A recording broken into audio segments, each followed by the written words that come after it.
Recording আৰম্ভ হ'ল, আমি এতিয়া আৰম্ভ কৰিব পাৰোঁ। নমস্কাৰ। উপস্থিত আটাইলৈকে শুভ সন্ধিয়া জ্ঞাপন চবকে কৰিলোঁ নমস্কাৰ। আৰু আগতীয়াকৈ কাতি বিহুৰ শুভেচ্ছা যাচিলোঁ। দুৰ্গা পূজাৰ উলহ মালহ মাৰ নাযাওঁতে আমি আজি সুন্দৰ সন্ধিয়াটোত উপস্থিত হৈছোঁ কবিতাৰ সুৰভিত হ'বলৈ। মুম্বাই সাহিত্য সভাৰ সৌজন্যত কবিতাৰ এক সন্ধ্যা নামৰ অনুষ্ঠানটো প্ৰতি মাহতে অনুষ্ঠিত কৰি অহা হৈছে আৰু আজিৰ সন্ধিয়াটো একাদশ অনুষ্ঠান। এই চেগতে মুম্বাই সাহিত্য সভাৰ সমূহ বিষয়ববীয়া সদস্য সকললৈকে মোৰ আন্তৰিক ধন্যবাদ জ্ঞাপন কৰিছোঁ মোক এই সুবিধা দিয়াৰ বাবে। এটি অনুষ্ঠান হৈ যোৱাৰ পিছত এমাহৰ মূৰত অন্য এটা অনুষ্ঠান অহালৈকে এই সুন্দৰ সন্ধিয়াটোলৈকে বৰ আগ্ৰহেৰে বাট চাই থাকোঁ। কবিতা ভাল পাওঁ বাবে। আজিৰ এই সুন্দৰ সন্ধিয়াটোত নিমন্ত্ৰিত 5 গৰাকী কবি সহ আমাৰ সকলোৰে আদৰৰ কবি সঞ্চালকৰ কবিতাৰ বৰষুণত আমি তিতিম। কবিতাৰ আজিৰ এই সন্ধিয়াৰ কবিতাৰ এক সন্ধ্যাৰ এই মঞ্চলৈ আদৰিলোঁ অসম প্ৰখ্যাত কবি সাহিত্যিক, সমালোচক, সম্পাদক শ্ৰী বিপুল শৰ্মা ডাঙৰীয়াক নমস্কাৰ। আদৰিছোঁ সুদূৰ আমেৰিকাৰ পৰা আমাৰ লগত জড়িত হোৱা শ্ৰদ্ধাৰ শ্ৰীমতী মনোৰমা দাস ডাঙৰীয়ানী। নমস্কাৰ বাইদেউ। নমস্কাৰ। আদৰিছোঁ দিল্লীৰ দিবাকৰ পৰা আমাৰ আদৰৰ বাইদেউ শ্ৰীমতী অৰুণিমা শৰ্মা মহাপাত্ৰ ডাঙৰীয়ানী। নমস্কাৰ বাইদেউ। নমস্কাৰ। আদৰিছোঁ নামৰূপৰ পৰা মোৰ আদৰৰ ভাইটি শ্ৰী কাৰ্তিক চন্দ্ৰ তালুকদাৰক। আদৰিছোঁ নলবাৰীৰ টিহুৰ পৰা ভাইটি শ্ৰী দিবাকৰ ৰেণু আৰু আদৰিছোঁ নমস্কাৰ বাইদেউ। গুৱাহাটীৰ পৰা আদৰৰ ভনী পাৰামিতা মেধি। আদৰিছোঁ মুম্বাই তথা ভাৰতৰ বিভিন্ন অঞ্চলৰ পৰা আমাৰ লগত জড়িত হোৱা আৰু অসমৰ বিভিন্ন অঞ্চলৰ পৰা আমাৰ লগত শ্ৰোতা দৰ্শকৰ ৰূপত জড়িত হোৱা কাব্যপ্ৰেমী ৰাইজক। প্ৰতিটো অনুষ্ঠান আৰম্ভ হোৱাৰ আগতে সদায় আমাৰ অগ্ৰজ কবিৰ কবিতা এটা পাঠ কৰি তেখেতসকলৰ প্ৰতি শ্ৰদ্ধা যাচি আহিছোঁ। আজি কবিতা পাঠ কৰিব লৈছোঁ আমাৰ আদৰৰ শ্ৰী হৰেকৃষ্ণ ডেকা ছাৰৰ কবিতা এটি। এই চেগতে ছাৰৰ প্ৰতি শ্ৰদ্ধা নিবেদিলোঁ আৰু ছাৰৰ সুস্বাস্থ্য কামনা কৰিলোঁ। কবিতাটিৰ শিৰোনাম প্ৰাতঃভ্ৰমণৰ এটা দৃশ্য। বহুদিনৰ মূৰত ঘূৰি পাকি ঘৰ পাইছোহি। পুৱা খোজ কঢ়াৰ অভ্যাস আজিও ওলাইছোঁ। ৰাস্তাৰ জাবৰৰ দম এটাত মানুহ এজনীয়ে কিবা এটা খুচৰি আছিল।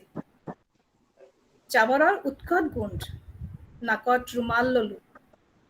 তাই খুচৰি থকা জাবৰৰ মাজত কিবা এটা জিলিকি উঠিল। তাইৰ মুখত উজলি উঠিল হাঁহিটো। চিকমিকাই থকা এডাল নকলি হাৰ। তাই পিন্ধিবলৈ লৈ বাটলৈ চালে। তাইৰ আৰু মোৰ মূৰত বেলিটোৰ পোহৰ সমান। তাইৰ আৰু মোৰ মূৰত বেলিটোৰ পোহৰ সমান। তাই দেখিলে নাকত ৰুমাল লোৱা এজন মানুহ কাষেৰে গৈ আছে। তাই পিন্ধিবলৈ লোৱা হাৰ ডিঙিৰ পৰা নমাই আনিলে। মূৰ ঘূৰালে। নিজৰ পেটৰ গোন্ধ নাকত নালাগে নেকি? মোৰ নাকৰ ৰুমাল নামি আহিল। কি সুন্দৰ কবিতা। ধন্যবাদ বাইদেউ, বৰ সুন্দৰ কবিতা। এতিয়া মই মুম্বাই সাহিত্য সভাৰ স্বৰ্ণ শাখাৰ সভাপতি শ্ৰদ্ধাৰ শ্ৰীমতী চুৰিয়া জাহান ডাঙৰীয়ানীক শুভেচ্ছামূলক বাৰ্তা দিবলৈ অনুৰোধ কৰিলোঁ। ধন্যবাদ হিৰণ, নমস্কাৰ। জয় জয়তে মই উপস্থিত সকলো কাব্যপ্ৰেমী আৰু আবৃত্তিপ্ৰেমী ৰাইজক শুভ সন্ধিয়া জনাই সাদৰ সম্ভাষণ জনালোঁ। আজি কবিতা পাঠ আৰু আবৃত্তি পাঠ, বিশেষকৈ স্বৰচিত কবিতাৰ পাঠ আৰু আবৃত্তি এটি অতি সূক্ষ্ম কলা আৰু মধুৰ কলা। ইয়াত কবিৰ মনোভাৱ আৰু চিন্তাধাৰা অতি সুন্দৰকৈ প্ৰকট হয়। আজি সুদীৰ্ঘ এবছৰ পূৰ্ণ কৰা কবিতাৰ সন্ধিয়া মুম্বাই অসম সাহিত্য সভাৰ এটি অতি জনপ্ৰিয় অনুষ্ঠান। আজি এই অনুষ্ঠানত আমন্ত্ৰিত আমাৰ অতিথি প্ৰতিষ্ঠিত কবি শ্ৰীযুত বিপুল শৰ্মা ডাঙৰীয়াক মই এই সভালৈ অশেষ আন্তৰিক শুভেচ্ছা সহ স্বাগতম জনালো আৰু লগতে আজিৰ এই অনুষ্ঠানত অংশগ্ৰহণ কৰিবলৈ অহা আমাৰ শ্ৰদ্ধেয় শ্ৰীমতী মনোৰমা দাস বাইদেউ, অৰুণিমা শৰ্মা মহাপাত্ৰ আৰু সাগৰিকা পাৰমিতা মেধি আৰু লগতে শ্ৰীযুত দিবাকৰ ৰেণু আৰু কাৰ্তিক তালুকদাৰ ডাঙৰীয়াকো অশেষ শুভেচ্ছা জ্ঞাপন কৰিলো আৰু এই অনুষ্ঠানটোলৈ স্বাগতম জনালো। আজি আমাৰ আহ্বায়িকা ৰূপে যোগদান দিয়া আমাৰ মহাবাহু আলোচনীৰ সম্পাদিকা শ্ৰীমতী হিৰণ ভূঞা, আমাৰ প্ৰবাসী উদ্দীপনা মাহেকীয়া পত্ৰিকাৰ যুটীয়া সম্পাদক জয়শ্ৰী শইকীয়া আৰু আমাৰ আজীৱন সদস্য আমাৰ ডেইজী বৰগোহাঁই, যিগৰাকীয়ে তেখেতে আজি শলাগৰ শৰাই আগবঢ়াব, তেওঁ আৰু আজি কাৰিকৰী দিশটোৰ গুৰি ধৰোঁতা আমাৰ প্ৰধান সম্পাদক শ্ৰীযুত দেৱব্ৰত চক্ৰৱৰ্তীক মই সাদৰ সম্ভাষণ জনাই আমাৰ সভালৈ আদৰণি জনালো আৰু শুভেচ্ছা জনালো। আজি সভাৰ আশা কৰো যে ভাৰতৰ বিভিন্ন ঠাইৰ পৰা যিসকল অসমীয়া কাব্যপ্ৰেমী লোকে যোগদান কৰিছে আৰু আমাৰ অতি মাননীয় আৰু শ্ৰদ্ধাৰ সকলো আজীৱন সদস্যক মই আন্তৰিক শুভেচ্ছা জনাই আদৰণি জনালো। এতিয়া মই শ্ৰীমতী জয়শ্ৰী শইকীয়াক অনুৰোধ কৰিছো আজিৰ সভাৰ পৰৱৰ্তী কাৰ্য আৰম্ভ কৰিবলৈ। ধন্যবাদ। বেয়া নাপায়, জয়শ্ৰী কোৱাৰ আগতে মই আমাৰ সাধাৰণ সম্পাদক, মুম্বাই সাহিত্য সভাৰ স্বৰ্ণ শাখাৰ সাধাৰণ সম্পাদক দেৱব্ৰত চক্ৰৱৰ্তীক দুআষাৰ ক'বলৈ অনুৰোধ কৰিলো। মই আজি অন্ধকাৰৰ মাজৰ পৰাই সকলোকে সম্ভাষণ জনালো, কাৰণ মই বৰ্তমান যাত্ৰাত আছিলো আৰু সময় হোৱাৰ কাৰণে তাতে ৰাস্তাতে ৰখি পেলাই এই প্ৰগ্ৰেমটোৰ কাৰিকৰী দিশটো চাইছো। সকলোকে শুভ সন্ধিয়া পুনৰ এবাৰ। আপোনালোকক সকলো ইয়াতে জইন কৰাৰ কাৰণে বহুত বহুত ধন্যবাদ। এই পদ্য, এই কবিতা, এইটো এনেকুৱা এটা আদিম কলা, কাৰণ কবিতাই হৈছে প্ৰথম কলা যিটোৰ থ্ৰুৱেদি মানুহে এজন মানুহৰ পৰা আন এজন মানুহলৈ এটা বাৰ্তা প্ৰেৰণ কৰিছিল। কাৰণ কবিতাৰ ছন্দৰ জৰিয়তে যি কথা এটা প্ৰকাশ কৰা যায়, তেতিয়াহ'লে মনত ৰাখিবৰ কাৰণে বহুত সুবিধা হয়, আৰু সেইটোৱেই আমাৰ মানৱ সমাজৰ আদিম কলাৰ ভিতৰত এটা। আৰু তেনেকুৱা আপোনালোক গোটেইকেইজন কবিয়ে বহু গুণী, কাৰণ আপোনালোকে মনত অহা কথাবোৰ এক কবিতাৰ ৰূপ দি পেলাই প্ৰকাশ কৰিব পাৰে। তাৰ কাৰণে আপোনালোকক সকলোকে শলাগিছো। ইয়ালৈ আমন্ত্ৰিত আমাৰ সঞ্চালক ডাঙৰীয়া বিপুল শৰ্মা ডাঙৰীয়াক আমন্ত্ৰণ জনাইছো। আপুনি আমাক এইখিনি সময় দিয়াৰ কাৰণে বহু বহুত ধন্যবাদ। আৰু সকলো আমন্ত্ৰিত কবিক আদৰণি জনাইছো। এইখিনি কৈ মই আপোনালোকৰ বক্তব্য সামৰিব ওলাইছো। খালি এটাই কথা, আজি আশা কৰিছো আপোনালোকৰ কবিতাই আমাক সকলোকে আপ্লুত কৰিব। ধন্যবাদ। এতিয়া মই জয়শ্ৰী শইকীয়াক আগৰ কামখিনি আগবঢ়াই নিবলৈ অনুৰোধ কৰিম।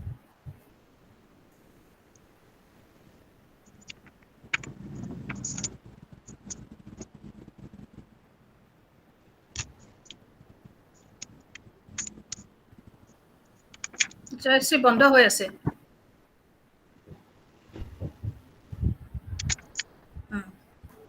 ধন্যবাদ বাইদেউ।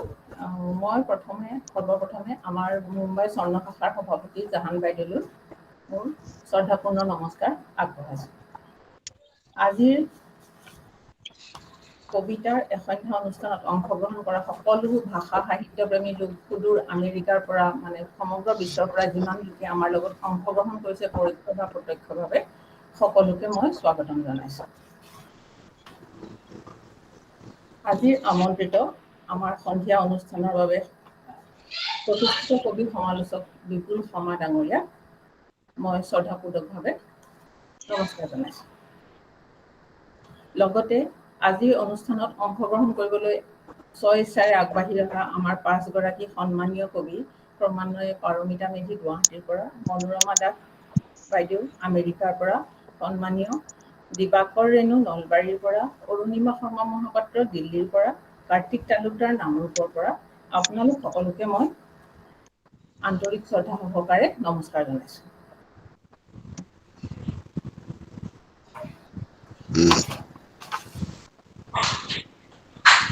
পদ্মভূষণ সৈয়দ আব্দুল মালিক দেৱৰ কবিতাৰ কলমেৰে মই দুআষাৰ আগবাঢ়িছোঁ। তেখেতে কৈছিল, মই অসমীয়া, এদি থৈ স্বৰ্ণপুৰী ৰাজ অন্তঃপুৰ, বিজয় সপোন দেখি আহিলোঁ যিদিনা, উজনি নাৱত মেলি ভটিয়নি ভূৰ, বিজয়ৰ তৃষালৈ গৌৰৱৰ কৰি অভিযান, লুইত পাৰত গালো দৃপ্ত উচ্ছ্বাসত, আপোনাৰ বিজয়ৰ গান। ধন্যবাদ।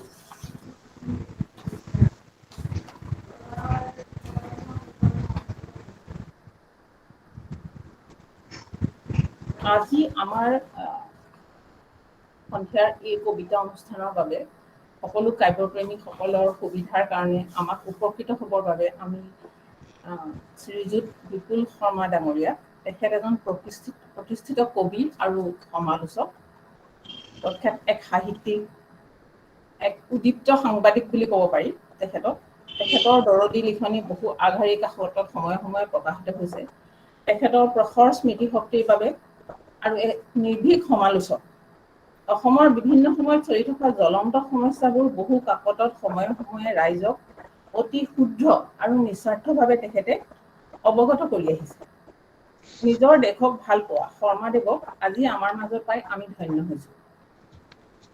সন্মানীয় কবিসকলৰ কবিতা পাঠৰ পূৰ্বে মই তেখেতক দুআষাৰ বক্তব্য দাঙি ধৰিবলৈ আহ্বান জনাইছোঁ। নমস্কাৰ।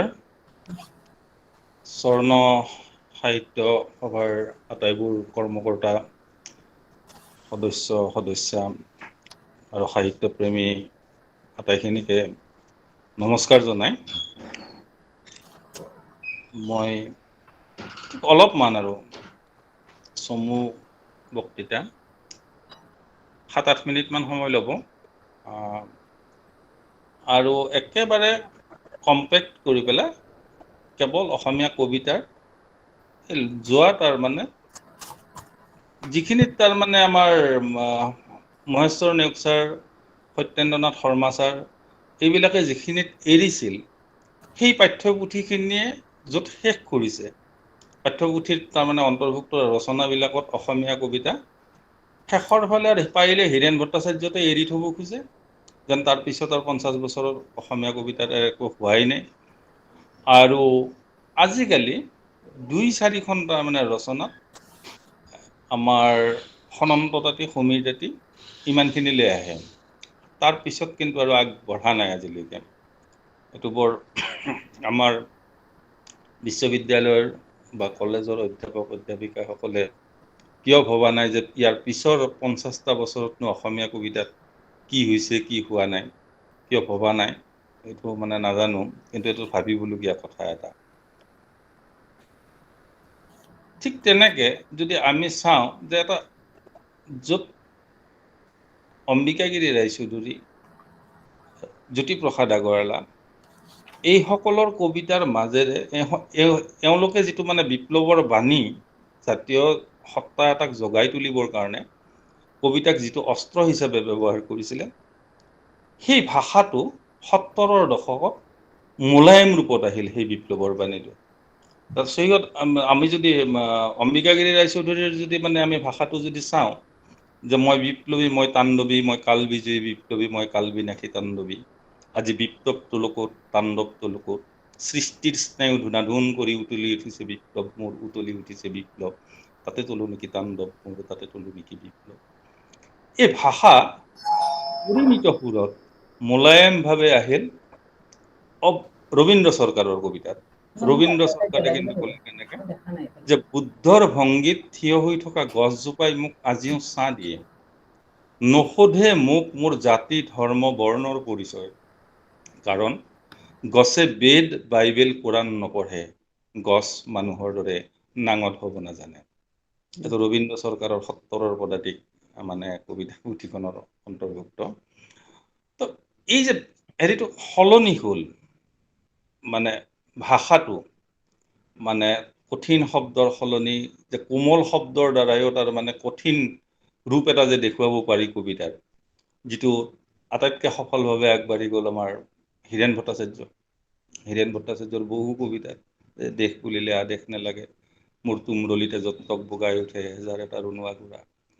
এটা কঠিন শব্দৰ প্ৰয়োগ নাই, কিন্তু কবিতাটো মানে মসৃণ গতিত তাৰ মানে সেই বিপ্লৱৰ বাণী কিন্তু কঢ়িয়াই লৈ গুচি গৈছে। মোৰ দেশ কবিতাটোৰ মাজেৰে সেইটো কৈছে। বহুত মানে অজস্ৰ উদাহৰণ আছে। কিন্তু ৭০ৰ দশকৰ পিছত ৮০ৰ দশকত আমি যিসকল কবি লগ পালোঁ, এই কবিখিনিক আগৰ পৰা যি কবিতাত দুটা ধাৰা চলি আছিল, যে একচামে কবিতা লিখে সমাজ পৰিৱৰ্তনৰ আহিলা হিচাপে, আৰু একচামে কবিতা লিখে কবিতাৰ নান্দনিক সৌন্দৰ্য উপভোগ কৰাবৰ বাবে। এই নান্দনিক সৌন্দৰ্যৰ আমাক আগুৱাই লৈ যোৱা, এতিয়া অলপ আগতে আমাৰ যিটো হৰে কৃষ্ণ ডেকা ছাৰৰ কবিতা যিটো পাঠ কৰা হ'ল, সেই কবিতাটোৰ ক্ষেত্ৰত মানে ক'ব পাৰি, নীলমণি ফুকন ছাৰৰ মানে কবিতাখিনি ক'ব পাৰি। পৰৱৰ্তী পৰ্যায়ত আনিছুজ্জামান, অনুভৱ তুলসী, এইবিলাকে সেই প্ৰক্ৰিয়াটো, সেই ধাৰাটো অব্যাহত ৰাখিলে। কিন্তু কবিতাৰ মাজত বিপ্লৱৰ যি বাণী, যি কঢ়িয়াই লৈ ফুৰিছিল, মানে সমাজ পৰিৱৰ্তনৰ আহিলা হিচাপে যিসকলে মানে কঢ়িয়াই ফুৰিছিল, আমাৰ মাজলৈ সেই বাৰ্তা বিলাই দিছিল, এই দলটোত আমি প্ৰথম অৱস্থাতেই পাইছিলোঁ অমূল্য বৰুৱা, অমূল্য বৰুৱাৰ পাছত হেম বৰুৱা, ৰাম গগৈ, কেশৱ মহন্ত, নৱকান্ত বৰুৱা, মানে এই বীৰেশ্বৰ বৰুৱা, ঠিক এনেকে এটা দল এই হেৰিটোত আগবাঢ়ি গৈ থাকিল। আৰু গৈ থাকি তাৰ উত্তৰসূৰী হিচাপে আমাক যি দিলে এই অৱনীত চক্ৰৱৰ্তী, ৰবীন্দ্ৰ চৰকাৰ, এই ধৰণৰ মানে কবিখিনিক আমি লগ পালোঁ। আৰু তাৰে উত্তৰসূৰী হিচাপে এই সনন্ত তাঁতী, সমীৰি তাঁতী, ৰফিকুল হুছেইন, ৰবিউল বৰুৱা, শামছুল হক, শামছুল হুছেইন, গীতাৰ্থ পাঠক, হৰিহৰ দাস, এনেকে আমি একদল তাৰ মানে শক্তিশালী এই বিপ্লৱী কবিক আমি এই পথত পালোঁ। আৰু বিপ্লৱ আৰু জগতৰ তাৰ মানে সামগ্ৰিক চিন্তা চেতনাক একত্ৰিত কৰি এটা নতুন গতিলৈ লৈ যাব বিচৰা এগৰাকী কবি আমি ইয়াৰ মাজতে পালোঁ। তেওঁ হ'ল ডক্টৰ বিপুলজ্যোতি শইকীয়া। এই পথটোত যেতিয়া তাৰ মানে হেৰিয়ে ক'লে, সনন্ত তাঁতীয়ে যেতিয়া ক'লে যে চৌদিশে মই জয় আৰু জয়, এই জয়ৰ বাবেই মই আন্ধাৰতে উদ্ভাসিত হৈ গৈ থাকোঁ। মইতো দুস্থজনৰ কাংক্ষিত সৌৰভ, মই কামনা বাসনা, মই মানুহৰ অমল উৎসৱ। তোমালোকে দেখিছানে মোক, কি সুন্দৰ পথত মই গৈ আছোঁ, আৰু মই গৈ থকা পথৰ দুয়োদাঁতিয়ে কি উজ্জ্বল পোহৰ। এই সনন্ত তাঁতীয়ে আমাক এইটোলৈ লৈ গ'ল, মানুহৰ অমল উৎসৱ উদযাপন কৰাৰে। তেওঁ যিটো কবিতা কৈছে যে কাইলৈৰ দিনবোৰ শুভ হওক, মানুহবোৰ কুশলে থাকক, এই যিটো আকুতি, এইখিনিতে আমাৰ ৯০ দশকত এটা মানে এটা ধামখুমীয়াত পৰি গ'ল আমাৰ মানে তৰুণ কবিসকল। সেই ধামখুমীয়াটো হ'ল পূৰ্ণেন্দু পত্ৰীয়ে কথোপকথন নাম দি পেলাই ৫টা খণ্ডৰ মানে কবিতাৰ এটা মানে সংকলন এটা উলিয়ালে। ৫টা খণ্ড, ১, ২, ৩, ৪কে। তাৰ মূল বিষয়টোৱে আছিল যে শুভংকৰ নামৰ এজন মধ্যবয়সী ব্যক্তিয়ে এগৰাকী মানে ২৫ বছৰীয়া ছোৱালী নন্দিনীক ভাল পাই পেলালে, আৰু দুয়োৰো মাজৰ যি গোপন মানে কথা বতৰা, সেই কথা বতৰাখিনি তেওঁ কবিতাৰ ৰূপ দিলে, বা কবিতা বুলি ক'লে সেইখিনি। তেওঁলোকৰ এই কথোপকথনখিনি বাংলাততো মানে গৌগ্ৰাসে গিলিলে, হোমেন বৰগোহাঞিয়ে লগে লগে সেইখিনি অসমীয়ালৈ অনুবাদ কৰিলে। আৰু অনুবাদ কৰাৰ পাছত অসমীয়া তৰুণ কবিকুল এটা মানে এটা ডাঙৰ এটা মানে আৱেশ এটাত সোমাই গ'ল, এটা নিচাত সোমাই গ'ল, যে এই ধৰণেও কবিতা লিখিব পাৰি। কেনেকৈ, যে তোমালোকৰ তাত এতিয়া লোড শ্বেডিং কেনে, নক'বা আৰু, জ্বলাই মাৰিছে, কি কৰা তেতিয়া? খুলি দিওঁ মানে এই দুৱাৰ খিৰিকী, গাৰ আচল, সকলোখিনি। আন্ধাৰক তুমি অকাতৰে এই সকলোবোৰ দিব পাৰা, আৰু মই শুভংকৰে অকণমান হালিলে এই কি হৈছে কি? এই ধৰণৰ যে নাটকীয় সংলাপবোৰ যে মানে কবিতা বুলি মানে পূৰ্ণেন্দু পত্ৰীয়ে চলাই দিলে, হোমেন বৰগোহাঁঞিয়ে সেইখিনি অসমীয়ালৈ অনুবাদ কৰি অসমীয়া পাঠকক তাৰ সোৱাদ দিলে। তাৰ পিছত এটা এনেকুৱা এটা হ'ল, দীৰ্ঘদিন ধৰি অসমীয়া তৰুণ কবিখিনিয়ে এই আৱেশটোৰ পৰা ওলাব নোৱাৰিলে। তুমি বুলি এই আৱেশটোৰ পৰা ওলাব নোৱাৰিলে। আৰু ওলাব নোৱাৰি বহু কিন্তু শক্তিশালী প্ৰতিভাৱান কবি এই তুমি আৱেশৰ মাজতে তাৰমানে বন্দী হৈ গ'ল। আৰু তাৰ বিপৰীতে নিজস্ব পথ লৈ যিসকল কবি ওলাই আহিল, তেওঁলোকে কিন্তু প্ৰতিষ্ঠা লাভ কৰিলে। নীলিম কুমাৰ হ'ল ঠিক সেই বাটৰ কবি এজন, যে তেওঁ এটা নিজস্ব বাট কাটি গুচি আহিল। প্ৰণৱ কুমাৰ বৰ্মন এটা নিজস্ব বাট কাটি আহিল। শান্তনু শৰ্মাই এটা নিজস্ব বাট কাটি গুচি আহিল। চেনিৰাম গগৈ গুচি আহিল সেই এটা বেলেগ বাট লৈ পেলাই। মৃদুল গগৈ এটা নিজস্ব মানে বাট এটা বাছি ল'লে। এই ধৰণে অসমীয়া কবিতাৰ এই অৱস্থাটো আহি এই সময়ছোৱাত যোৱা ২০টা বছৰত যিখিনি তাৰ মানে আগত আমি মানে এটা কৈছিলোঁ যে বিশেষকৈ সাতসৰী, প্ৰান্তিক, প্ৰকাশ, গৰিয়সী এই 4খন আলোচনীত যদি মানে কবিতা প্ৰকাশ পায়, তেতিয়াহ'লে তাক মানে ভাল কবিতা বুলি ধৰা হয়, তেওঁলোকক প্ৰতিষ্ঠিত কবি বুলি ধৰা হয়। আৰু বাকীবোৰ যেন কবিতাই নহয়, এনেকুৱা এটা ধাৰণা এটা মানুহৰ মাজত বিয়পাই দিয়া হৈছিল। কিন্তু যোৱা 10 বছৰত ফেচবুকে, এই সামাজিক মাধ্যমে বা হোৱাটছএপ গ্ৰুপবিলাকে, যে য'ত তাৰমানে সম্পাদক নালাগে, নিজেই তাৰমানে কবিতাটো লিখিবও পাৰে, পোষ্টটো কৰিব পাৰে। আৰু এই পোষ্ট কৰাৰ লগে লগে এই ছিষ্টেমটোত একফালে এক ধৰণৰ ক্ষতি হ'ল। আমি কিন্তু বহুত ওখখাপৰ কবিতা কিন্তু এই ফেচবুকৰ মাজেৰে কিন্তু আমি পাইছোঁ, বা হোৱাটছএপত আমি বহুত ওখখাপৰ কবিতা পাইছোঁ। কিন্তু এটা ডাঙৰ ক্ষতিও হ'ল তাতে। ক্ষতিটো হ'ল এই যে মোৰ ফ্ৰেণ্ড ফলোৱাৰ্ছ আছে 600, তেওঁলোকৰ দুখই লিখি দিলে সুন্দৰ ভাল কবিতা, অনন্য কবিতা, বা অদ্ভুত কাব্যিকতা, সুন্দৰ কাব্যিকতা, এনেধৰণৰ যে কেইটামান মানে হেৰি আৰু মানে কোনোবা চিনাকি মানুহ এজন ঢুকালে যেনেকে RIP বুলি মানে ৰিপনি এটা উঠে যেনেকে ফেচবুক বা হেৰিত, ঠিক সেই ধৰণৰ অৱস্থা এটাৰ সৃষ্টি হোৱাৰ লগে লগে কবিগৰাকীৰ সাংঘাতিক ক্ষতি হয়। ক্ষতি হয় আচলতে কি, যে তেওঁ কি লিখিছিল, লিখাখিনি তেওঁ আচলতে কবিতা হৈছিল নে নাই, এই কথাখিনি আৰু তেওঁ বুজি পোৱাৰ সুবিধা নাপালে। বৰঞ্চ তেওঁ বুজি ল'লে যে মোক 250 মানুহে তাৰমানে মোৰ কবিতা ভাল বুলি কৈছে, আৰু তুমি মোক ভাল বুলি নকলাই, মোৰ কি আহে যায় আছে। এই ধৰণৰ এটা মানসিকতাত সেই কবিজনৰ উত্তৰণৰ পথটো মৃত্যু ঘটোৱা হয়। সেই উত্তৰণৰ পথটো ভাগে। গতিকে আপোনালোকক মই একেবাৰে সৰলভাৱে কওঁ যে আপোনালোকে ফেচবুক, হোৱাটছএপত যিবিলাক কবিতা প্ৰকাশ পায়, ফটচনে মন্তব্যটো নিদিব। এটা সুন্দৰ, এইটো সুন্দৰ প্ৰয়াস বুলি কওঁ, ভাল প্ৰয়াস, এইটোক আৰু কিন্তু ওপৰলৈ নিব পাৰি। এই টান শব্দটোৰ সলনি এটা কোমল শব্দ পায় নেকি অভিধানত, বিচাৰি চাবচোন। এনেধৰণৰ যথেষ্ট তাৰমানে এৰি দিব পাৰি। কিন্তু একে আষাৰে যে সুন্দৰ কাব্যিকতা বুলি কৈ পেলাই যে আমি মুখনি মাৰি থৈ দিলোঁ, তাৰ পিছত কিন্তু কবিগৰাকীক আৰু ধৰি ৰখাটো বৰ টান হৈ পৰে। মই বিশেষকৈ কবি সন্মিলনবিলাকত তাৰমানে এই কবিবিলাকৰ এই যিটো অনুভৱ দেখা পাওঁ, এইটো এটা দেখিছোঁ, দেখি পেলাই বুজিছোঁ যে এনেধৰণৰ হেৰি এটা পৰম্পৰা এটা সৃষ্টি হ'ব নালাগে। তেওঁ যিয়েই নহওক, মই আৰু এটা কওঁ যে মহেশ্বৰ নেওগ ছাৰৰ এটা মই ইণ্টাৰভিউ লৈছিলোঁ বহুদিন আগতে, তেখেতে যেতিয়া শংকৰদেৱ বঁটা পায়। আৰু সেই সাক্ষাতত ছাৰে কৈছিলে যে যি লিখে তেওঁ লিখক, যি অভিনয় কৰে তেওঁ অভিনেতা, যি গায় তেওঁ গায়ক, যি বজায় তেওঁ বাদক। কিন্তু তেওঁলোকৰ এই কৃতকৰ্মখিনি সাহিত্যৰ পৰ্যায়লৈ উঠিছে নে নাই? সাহিত্যৰ পৰ্যায়লৈ এই তেওঁলোকৰ কৃতকৰ্মখিনি উঠিছে নে নাই, লিখনিখিনি উঠিছে নে নাই, এই আনৰ বিচাৰ সাপেক্ষ কথা।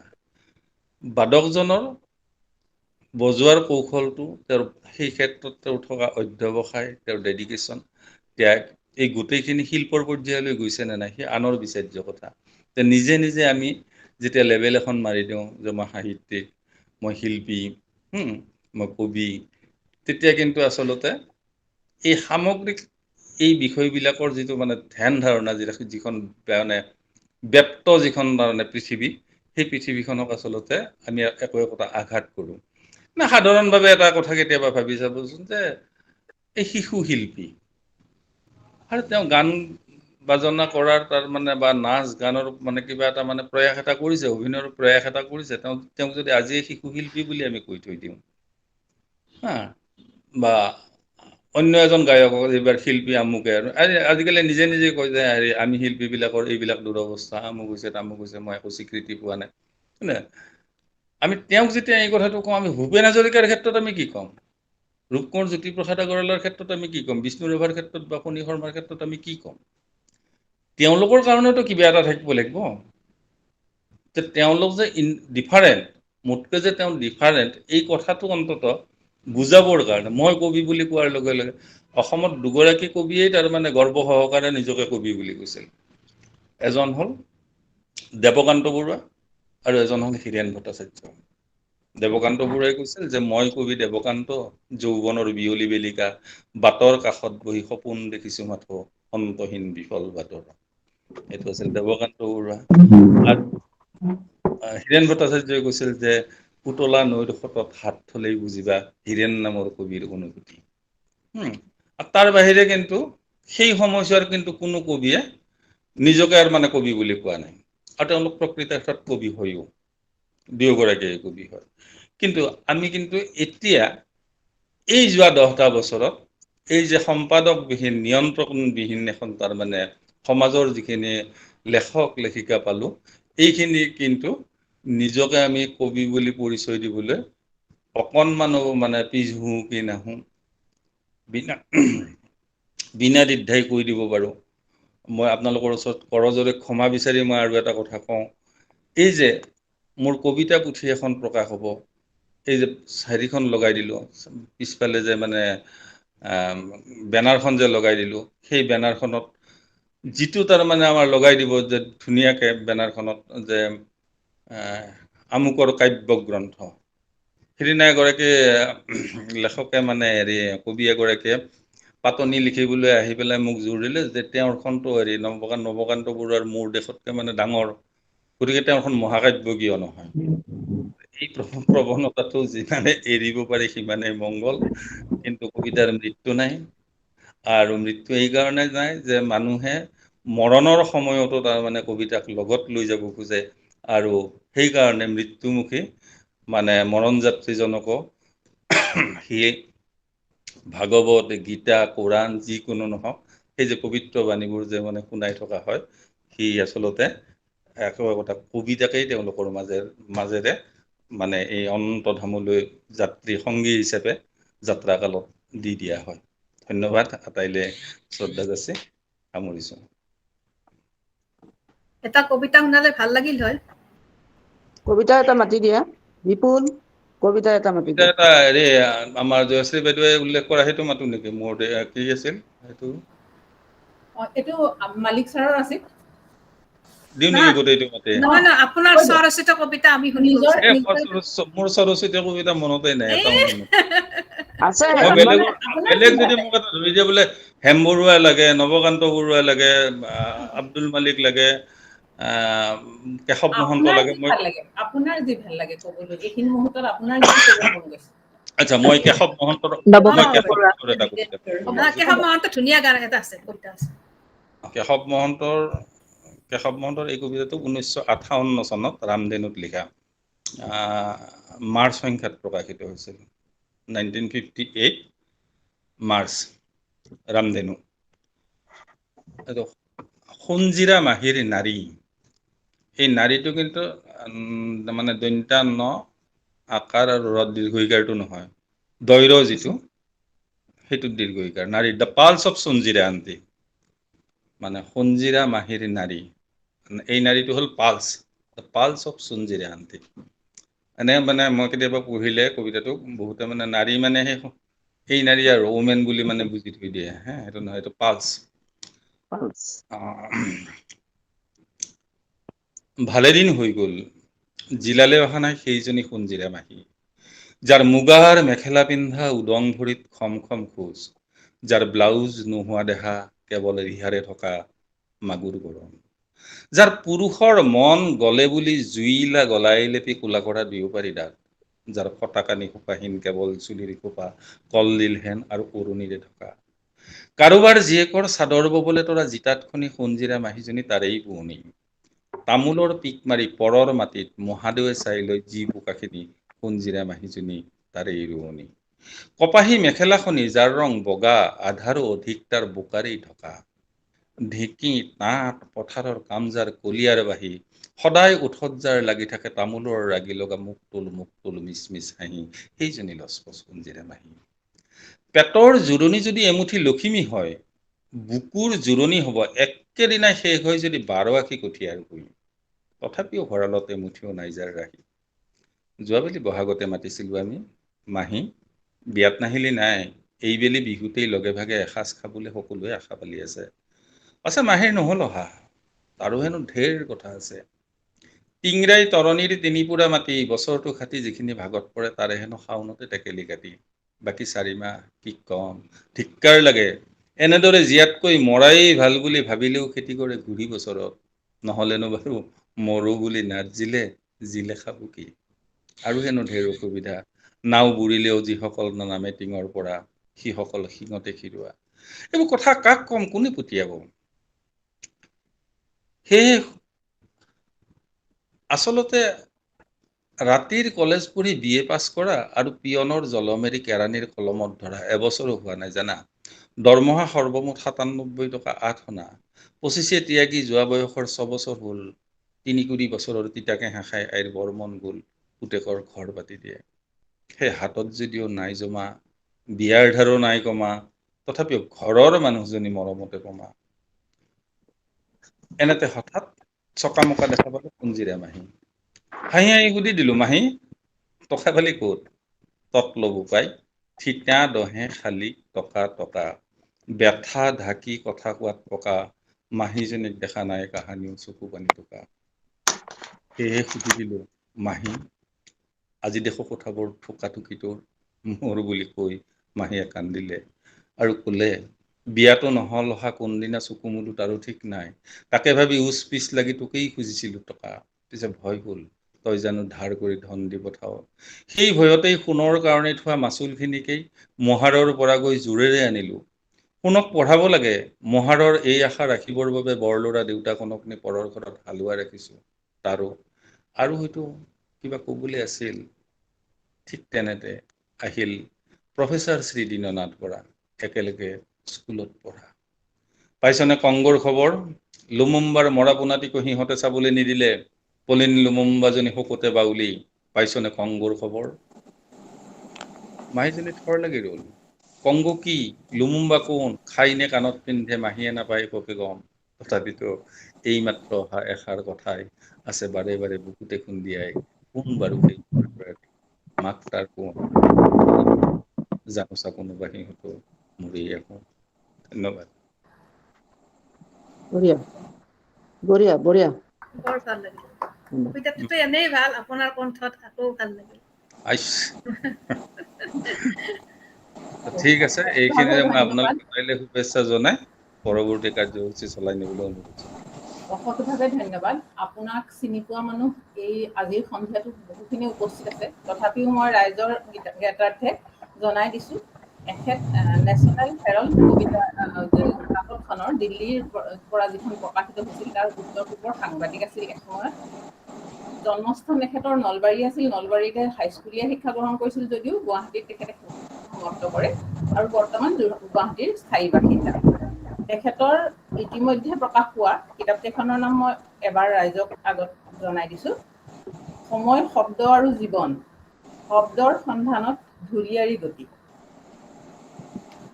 তেখেতৰ এই গ্ৰন্থ ৰাইজসকলে সময় পালে মানে পঢ়িলে তেখেতৰ বিষয়ে ভালদৰে গম পাব নিৰ্ভীক সাংবাদিক আৰু নিৰ্ভীকভাৱে আলোচনা কৰা তেখেতৰ এনেধৰণৰ সমালোচনা শুনিবলৈ সহজে পোৱা নাযায় আজিকালি সকলোৱে মন ভাল লগা কথাবিলাক কয় এনেধৰণৰ কথা কয় যিটো শুনি আনে ভাল পাব এনেধৰণে নিৰ্ভীক কথা কোৱা মানুহৰ সংখ্যা আজিৰ পৃথিৱীখনতেই কমি গৈছে গতিকে আপুনি এনেধৰণে কোৱা কথাখিনি আমাৰ বহু উপকৃত হ'ম কাৰণ সাহিত্যৰ যিটো সাগৰ এই মহাসাগৰখনত আমি ডুব মাৰিবলৈ ভৰিটোহে দিছোঁ আমাৰ ভৰিৰ পতাখনো ভালকে তিতা নাই আমি আচলতে কোনো সাহিত্যিকো নহয় কিন্তু আমি অসমীয়া ভাষা ভাল পাওঁ কবিতা ভাল পাওঁ, প্ৰবন্ধ পঢ়ি ভাল পাওঁ, গতিকেহে আমি একগোট হৈছোঁ এই সকলোখিনি।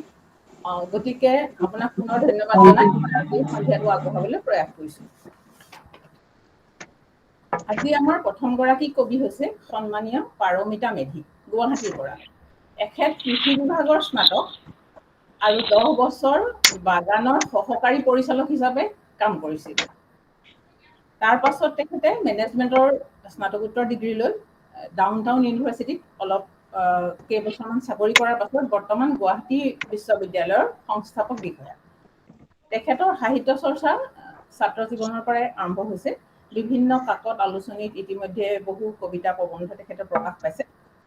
এখন তেখেতৰ প্ৰকাশিত পুথি আছে, কিতাপখনৰ নাম অজান দেশৰ নজনা কথা।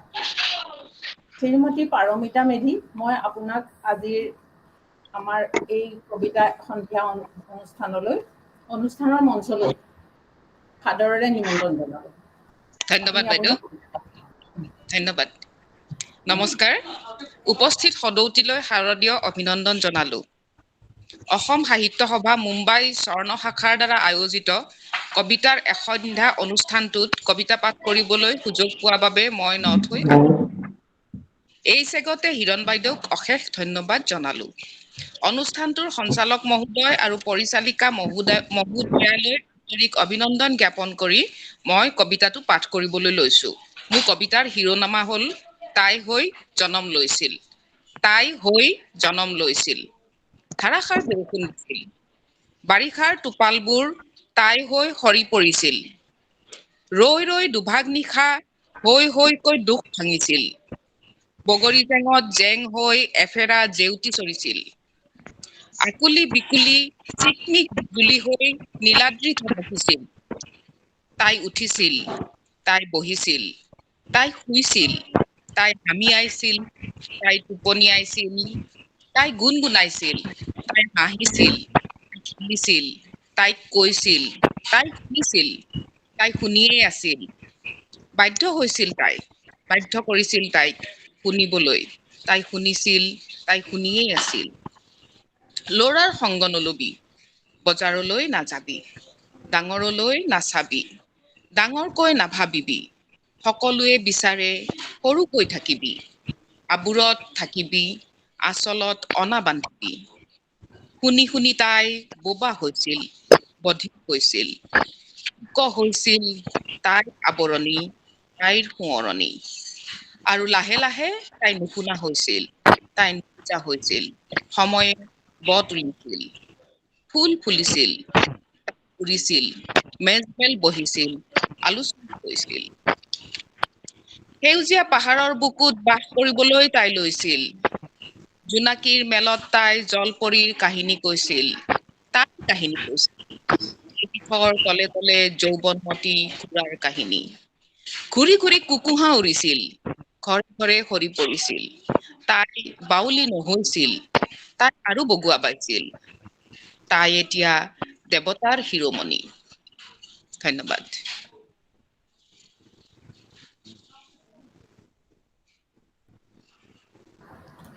ধন্যবাদ মেধি, আমাক সাহিত্যৰ সোৱাদ দিয়াৰ বাবে। মই শৰ্মা ডাঙৰীয়াক দুআষাৰ ক'বলৈ অনুৰোধ জনালোঁ। এই নাৰীৰ এই যন্ত্ৰণাটো ভাৰতীয় উপমহাদেশত আটাইতকৈ বেছি। আৰু জন্মৰ পৰাই তাৰমানে ছোৱালীজনীক মানে সন্তান হিচাপে নহয়, আচলতে নাৰী হিচাপে গঢ় দিয়া হয়। আমাৰ পৰম্পৰাগত এইটো গোটেই ভাৰতীয় উপমহাদেশতে। আৰু ইয়াৰ চিত্ৰণ বিভিন্ন কবিতাত, বিভিন্ন উপন্যাসত, বিভিন্ন গল্পত বিভিন্ন ধৰণে চিত্ৰিত হৈছে। কিন্তু সাংঘাতিকভাৱে সমাদৃত যিকেইটা এই বিষয়ক কবিতা আছে, আমাৰ নীলিম কুমাৰৰ এটা আছে কন্যাকাল, তছলিমা নাছৰিনৰ আছে এটা কন্যাকাল, তাৰপিছত মহাভাৰতৰ এই দুটা চৰিত্ৰক লৈ পেলাই গান্ধাৰী আৰু দ্ৰৌপদীক লৈ পেলাই ডক্টৰ মালিনী, ডক্টৰ জ্যোতিৰেখা হাজৰিকা, এখেতসকলে মানে খুব মানে বিখ্যাত কবিতা কেইটামান লিখিছে। খোলা চুলি নাবান্ধিবা যাজ্ঞখিনি বুলি চেলেঞ্জো দিছে তাৰমানে। তো ইয়াৰ ভিতৰত পাৰমিতা মেধিয়ে যিটো তাৰ মানে আমাক মুক্তক চন্দ্ৰৰ যিটো মানে কবিতা শুনালে যে এই জন্মৰ মুহূৰ্তৰ পৰা আৰু আজি সেইকাৰণে কোৱা হয় যে মানে গৰ্ভৰ দেৱীক হত্যা কৰা হয় আৰু মাটিৰে নিৰ্মিত দেৱীক পূজা কৰা হয় এইখন ভাৰতবৰ্ষতে। এই ক্ষোভ আক্ষেপ এই গোটেইখিনি মানে পাৰমিতা মেধিৰ কবিতাটোত মানে পুঞ্জীভূত হৈ আছে আৰু সুন্দৰভাৱে তেখেতে মানে প্ৰকাশ কৰিছে গোটেই হেৰিটো। কিন্তু এই কবিতাটো অলপ প্ৰয়োজনতকৈ দীঘল হৈছে। এই কবিতা মানে ই গল্প উপন্যাস বা প্ৰবন্ধ নহয়। নহয় কাৰণে আপুনি যদি আৰু কেইবাৰমান কবিতাটো পঢ়ে আপুনি দেখিব যে নহয় এই মাজৰ এই 4টা লাইনৰ সলনি মই এটা লাইন ব্যৱহাৰ কৰিব পাৰোঁ, এটা শাৰী ব্যৱহাৰ কৰিব। আপুনি নিজে নিজৰ সমালোচক হ'ব লাগিব, নিজে আপুনি নিজৰ কবিতাৰ পাঠক হৈ আপুনি একবাৰ চেষ্টা কৰি চাওক। মই ভাবোঁ যে এটা অনুপম কবিতা হৈ উঠিব তাৰমানে। আপোনালৈ অশেষ ধন্যবাদ থাকিল এটা ভাল কবিতা শুনোৱাৰ বাবে। অশেষ ধন্যবাদ। ধন্যবাদ শৰ্মা ডাঙৰীয়া ইমান সুন্দৰ বিশ্লেষণৰ। আমাৰ এতিয়া দ্বিতীয়গৰাকী শ্ৰদ্ধাৰ কবি 7 সাগৰ 13 নদী সিপাৰৰ শ্ৰদ্ধাৰ মনোৰমা দাস বাইদেউ। সাহিত্য জগতৰ দাস মনোৰমা দাস এটি চিনাকি নাম। তেওঁৰ বিভিন্ন লেখাৰ মাজত অসমৰ এটি সুৰীয়া মাত সদায় ধ্বনি হৈ পৰিব। তেওঁ ভ্ৰমণ কাহিনী, কবিতা, গল্প, প্ৰবন্ধ ইত্যাদি সকলো তেওঁৰ লেখাৰ মাজত প্ৰতিফলন ঘটিছে। তেখেতৰ 3 সন্তান বৰ্তমান আমেৰিকাতে থাকে। বাইদেৱে ইতিমধ্যে 2খন কবিতাৰ পুথি, ভ্ৰমণ কাহিনী লিখিছে আৰু প্ৰবন্ধ পুথিও লিখিছে। প্ৰবন্ধ পুথিৰ নাম ভিন্ন সময় ভিন্ন অভিজ্ঞতা, স্মৃতি সদায় গধুৰ আৰু মধুৰ। ভ্ৰমণ কাহিনী লিখিছে ভ্ৰমণ মোৰ বাখৰুৱা হেঁপাহ, ইমান ধুনীয়া নাম। কবিতা পুথি লিখিছে হৃদয়ৰ স্পন্দন, সকলো যেন তাতেই সোমাই আছে। বাইদেউ আপোনাক ইমান ৰাতিপুৱাতে আমি আচলতে বহুত আমনি দিছো, কিন্তু তথাপিও আপোনাৰ মাতষাৰ শুনিবলৈ আমি ইমান দূৰৰ পৰা আগ্ৰহেৰে বাট চাই আছো। আমাক কিবা এষাৰি শুনাবলৈ মই আপোনাক সাদৰেৰে নিমন্ত্ৰণ জনালো। সকলোকে নমস্কাৰ জনাইছো। মই বোম্বে সাহিত্য সভা আৰু স্বৰ্ণ সাহিত্য সভাৰ উদ্যোগত পতা কবিতা কবি সন্মিলনখন আপোনালোকে মই সন্ধিয়াৰ শুভেচ্ছা জনাইছো। মোৰ অকণমান হয়তো বায়'ডাটা অকণমান জয়শ্ৰীয়ে পঢ়াই দিয়াৰ কাৰণে আৰু ধন্যবাদ দিছোঁ। মই অৱশ্যে নীৰৱ কবি, মোৰ কোনো বিশেষ হেৰি নাই, মই নীৰৱে লিখোঁ। বিশেষ মোৰ পাব্লিচিটিও নাই। অৱশ্যে মোৰ 22খন কিতাপ পাব্লিছ হৈছে ইতিমধ্যে। অহাৰ আগে আৰু এখন হৈছে, সেইটো মই আনিলোহে প্ৰেছৰ পৰা, কিন্তু মই হেৰি কৰিব নোৱাৰিলোঁ, আহিব লগা হ'ল হঠাৎ। যি নহওক, আমাৰ ওচৰত ডাটাটো নাই বাইদেউ, আপুনি অকণমান যদি কৈ দিয়ে ভাল হ'ব, সকলোৰে জানিব ভাল হ'ব। আমাৰ ওচৰত ডাটাটো নাছিল, গতিকে ক'ব পৰা নাই। নহয় নহয়, ঠিকে আছে বাৰু, কোনো কথা নাই, কোনো বায়'ডাটালৈ কথা নাই। মই নীৰৱ কবি, সাহিত্যিক। বিপুল শৰ্মাই অলপ জানে আৰু, যি নহওক বিপুল শৰ্মাই হয়তো মোৰ কিতাপ পাইছেনে নাই মই নাজানো। মই 2001 চনৰ পৰাই কবিতা পুথি প্ৰথম ওলাইছে কাগজৰ নাও, আৰু 1962 তেতিয়া মোৰ 10 বছৰ হৈ গৈছে। তেতিয়াই মই কাগজৰ নাও বুলি কবিতা এটা লিখিছিলো, সৰু কবিতা, বৰষুণৰ বতৰত। সেইটো এতিয়াও মোৰ মুখস্থ আছে। মুখস্থ বিদ্যা মোৰ নাই, কিন্তু সেই কবিতাটো প্ৰথম কবিতা আছিল, গতিকে মোৰ এতিয়াও মুখস্থ আছে, সৰু কবিতা। যি নহওক, তাৰপিছত ধাৰাবাহিক হিচাপে মোৰ কবিতা পুথি 7খনমান ওলাইছে, এখন ইংৰাজীত, আৰু ভ্ৰমণ কাহিনী 2খন, প্ৰবন্ধ 2খন, গল্প 1খন, আৰু অমৃত বাণী বুলি এখন ইংৰাজী, 2খন অসমীয়াৰ। মই অলপ ধৰ্মীয় কথা লিখি ভাল পাওঁ। ইয়াতো মই এতিয়া কিছুমান ধৰ্মীয়, আমাৰ যেতিয়া নৱপ্ৰজন্ম গোটেই, মই সকলোকে ধৰা নাই, চবেই একো নহয়, বহুত নৱপ্ৰজন্মই বহুত ভাল কামো কৰি আছে এই সমাজত। কিন্তু তাৰ কাৰণে মই অলপ নীতি শিক্ষা হিচাপে, নীতি বচন হিচাপে কিছুমান কথা ইয়াত লিখি আছো। অৱশ্যে মই এইটো গৈ মই তাত মই ডিটিপি কৰি চেষ্টা কৰিম উলিয়াবলৈ। তাৰ পৰা মই কবিতা কিছুমান ইয়াতো লিখি আছো। গতিকে মই সময়খিনি এনে নষ্ট নকৰো আপোনালোকৰো। মোৰ ৰাতি, কালি যোৱা ৰাতি মানে মোৰ ডাঙৰ ল'ৰা অলপ 45 কিলোমিটাৰ দূৰত থাকে, আহিলে পূজা বুলি আহিলে, বাচ্ছা এটা আছে 2 বছৰীয়া, আহি ইয়াতে খাওঁতে মোৰ ৰাতি 3টা বাজিছে অলপ লেখা মেলা কৰোঁতে। মোৰ সময়খিনি অকণমানো মই বহি নাথাকো, মই কামৰ মানুহ, মেইনলি মই সমাজ জীৱিকা আৰু মোক কৰ্মই মোৰ ধৰ্ম। আৰু সাহিত্য মই ভাল পাওঁ, নিচা মোৰ সাহিত্যবোৰ পেচা নহয়, নিচা। আৰু তাৰোপৰি সাহিত্য মোৰ কাগজ আৰু কলম, মই হোৱাটছএপত ইমান লিখিব নোৱাৰো অসমীয়া, ইয়াতে আহি মই অসমীয়া শিকিছো। আটাইতকৈ ইণ্টাৰেষ্টিং, আমেৰিকালৈ অহাত মোৰ 1 বছৰ হৈ গ'ল, এতিয়া 13 মাহ চলি আছে। ইয়াত আহিয়ে মই অসমীয়া শিকিছো। মই মোবাইলটো মোৰ আগৰ নষ্ট হ'ল, নষ্ট দেখি নতুন আহাৰ আগে নতুন মোবাইল এটা কিনিলো, ভিভো। তাৰ য'ৰ পৰা কিনিছিলো ছোৱালীজনী জেবিন বুলি, তাই চিনাকি আছিলে। তাইক মই ক'লো ইয়াৰ পৰা যে জেবিন, মই অসমীয়াটো ভালদৰে পৰা নাই, তুমি মোক শিকাই দিয়া, মই এটা USA আছো। তাই ক'লে বাইদেউ এইটো মাৰক, আপুনি সেইটো মাৰক, এইটো কওক। লাষ্টত যি নহওক মই অলপ লাহে লাহে এতিয়া শিকিছো। গতিকে কবিতাবিলাকো মোৰ লাইনবিলাক ঠিক নহয়, মোৰ কলম 10টামান লগতে থাকে, সেইকাৰণে মই কাগজ কলমে মোৰ লিখনিৰ মাধ্যম। যি নহওক ইতিমধ্যে মই 2টামান ভ্ৰমণ কাহিনী ইণ্ডিয়ালৈ পঠাইছো। এটা পঠাইছো অলপতে দিবাকৰ ৰেণুলৈ, আজি 4 দিনমান হ'ল। এটা পঠাইছো মই ৰঙিয়াৰ এখন অনুষ্ঠানলৈ, তেওঁৰ জীৱনীমূলক এটা প্ৰবন্ধ পঠাইছো। আৰু ইয়াতো মোৰ এটা পাব্লিছ হৈছে, ইয়াৰে আমেৰিকাৰ বষ্টনৰ পৰা ওলোৱা আলোচনীত ইয়াতে ওলাইছে। এইটো জানুৱাৰী মাঘ বিহুৰ সময়ত ওলাইছে। যি নহওক এইখিনি। তাৰোপৰি মই চাকৰি কৰিছিলো কিছুদিন স্কুলত, তাৰপিছত BEd কলেজত কিছুদিন কাম কৰিছিলো। তাৰপিছত মই এডাল্ট এডুকেশ্যনত পুৰা 1 বছৰ কাম কৰিছিলো 91ত। তাৰপিছত মই 91ত যেতিয়া মোৰ সৰু ল'ৰাটো লং বেকত হ'ল, তাক স্কুলত দিব লগা হ'ল। বহুত মোক হাজবেণ্ডে মোক যথেষ্ট ভাল পাইছিল, কিন্তু তেওঁ কৈছিল যে ল'ৰাকেইটা তুমি মানুহ কৰা। তাৰপিছত মাজতে মই BTO পাছ কৰিলো। তাৰপিছত মই 91ত 1 বছৰ এডাল্ট এডুকেশ্যনত কাম কৰি এদিন হাজবেণ্ডক এই বিষয়ে লৈ তৰ্কাতৰ্কি লাগিল। তেওঁ অফিচৰ পৰা দেৰি কৰি আহে, ময়ো আহিলো। ল'ৰা 3টা, কাম কৰা ল'ৰাটোৰ লগত কিবা মানে কাজিয়া পেচাল কৰি যি নহওক কিবা পানী পেলাইছে পাকঘৰত। পাকঘৰটো বিৰাট ডাঙৰ আছিলে, পেলাই পৰিছে। সৰু ল'ৰাটো কান্দিছে। তেতিয়া সেই সময়তে মই আহি পালো। মোৰ হাজবেণ্ডে ক'লে তুমি আজিৰ পৰা চাকৰি বাদ দিব লাগিব, নহ'লে মই বাদ দিম। তেওঁ তেনেকুৱা। মই বোলো নাই, আপুনি ইমান অফিচাৰ ৰেংকৰ মানুহ, আপুনি চাকৰি আপুনি কৰিব লাগিব, হাতযোৰ কৰিলো, মই বাদ দিম, বছ কালিৰ পৰা মই নাযাওঁ অফিচলৈ। তেনেকৈ মই চাকৰি বাদ দিলো। তেতিয়া তেওঁ ক'লে যে তুমি জানো তুমি বহুত পঢ়িলা। তাৰপিছত মই অৱশ্যে 93ত আকৌ ল'ত এডমিশ্যন ললো, মোৰ ল'ৰা ছোৱালী হোৱাৰ পিছত। তাৰপিছত তেওঁ ক'লে তুমি ল'ত এডমিশ্যন লৈছা হয়, কিন্তু প্ৰেক্টিচ কৰিব নোৱাৰা। মই বোলো নকৰো, মই জানিব লাগে নিয়ম কানুনখিনি, এইখিনি কথা মই জানাৰ কাৰণে ইচ্ছা কৰিছো, সেইকাৰণে পঢ়িছো। সেইকাৰণে মই প্ৰেক্টিচো নকৰিলো। যি নহওক এডুকেশ্যন মোৰ এটা বিজনেছ বুলিয়ে ধৰি ললো, কিন্তু মোৰ এডুকেশ্যন লৈ মোৰ কোনো গৌৰৱ নাই, অহংকাৰ নাই। মই সৰু ছোৱালীৰ নিচিনা। এতিয়া ইমান বয়সতো মই সৰু মোৰ অনুজসকলৰ লগত মই মৰম দয়া। এতিয়াও মোৰ হোৱাটছএপত আপোনালোকে দেখিলে গম পাব, মোৰ ল'ৰাই আচৰিত হয়, আপোনাৰ ইমান মেছেজ আহে, ইমান অন্তত 300 মোৰ আছে হোৱাটছএপত। মানে মোৰ আছে, ৰাইটাৰ আছে, মানে লিখা মিৰা কৰা কবি সাহিত্যিকসকল আছে। যি নহওক গতিকে ল'ৰাকেইটাৰ খাতিৰত মই বহুতখিনি চেক্ৰিফাইচ কৰিলো। সেইফালৰ পৰা মোৰ দুখ নাই। দুখ অকল মোৰ হাজবেণ্ড অলপ সোনকালে ঢুকাল, সেইটোৱে মোৰ দুখ। সেইটোৱে মোৰ জীৱনৰ দুখ হ'ল। ল'ৰাকেইটালৈ মই একেবাৰে দুখ হোৱা নাই।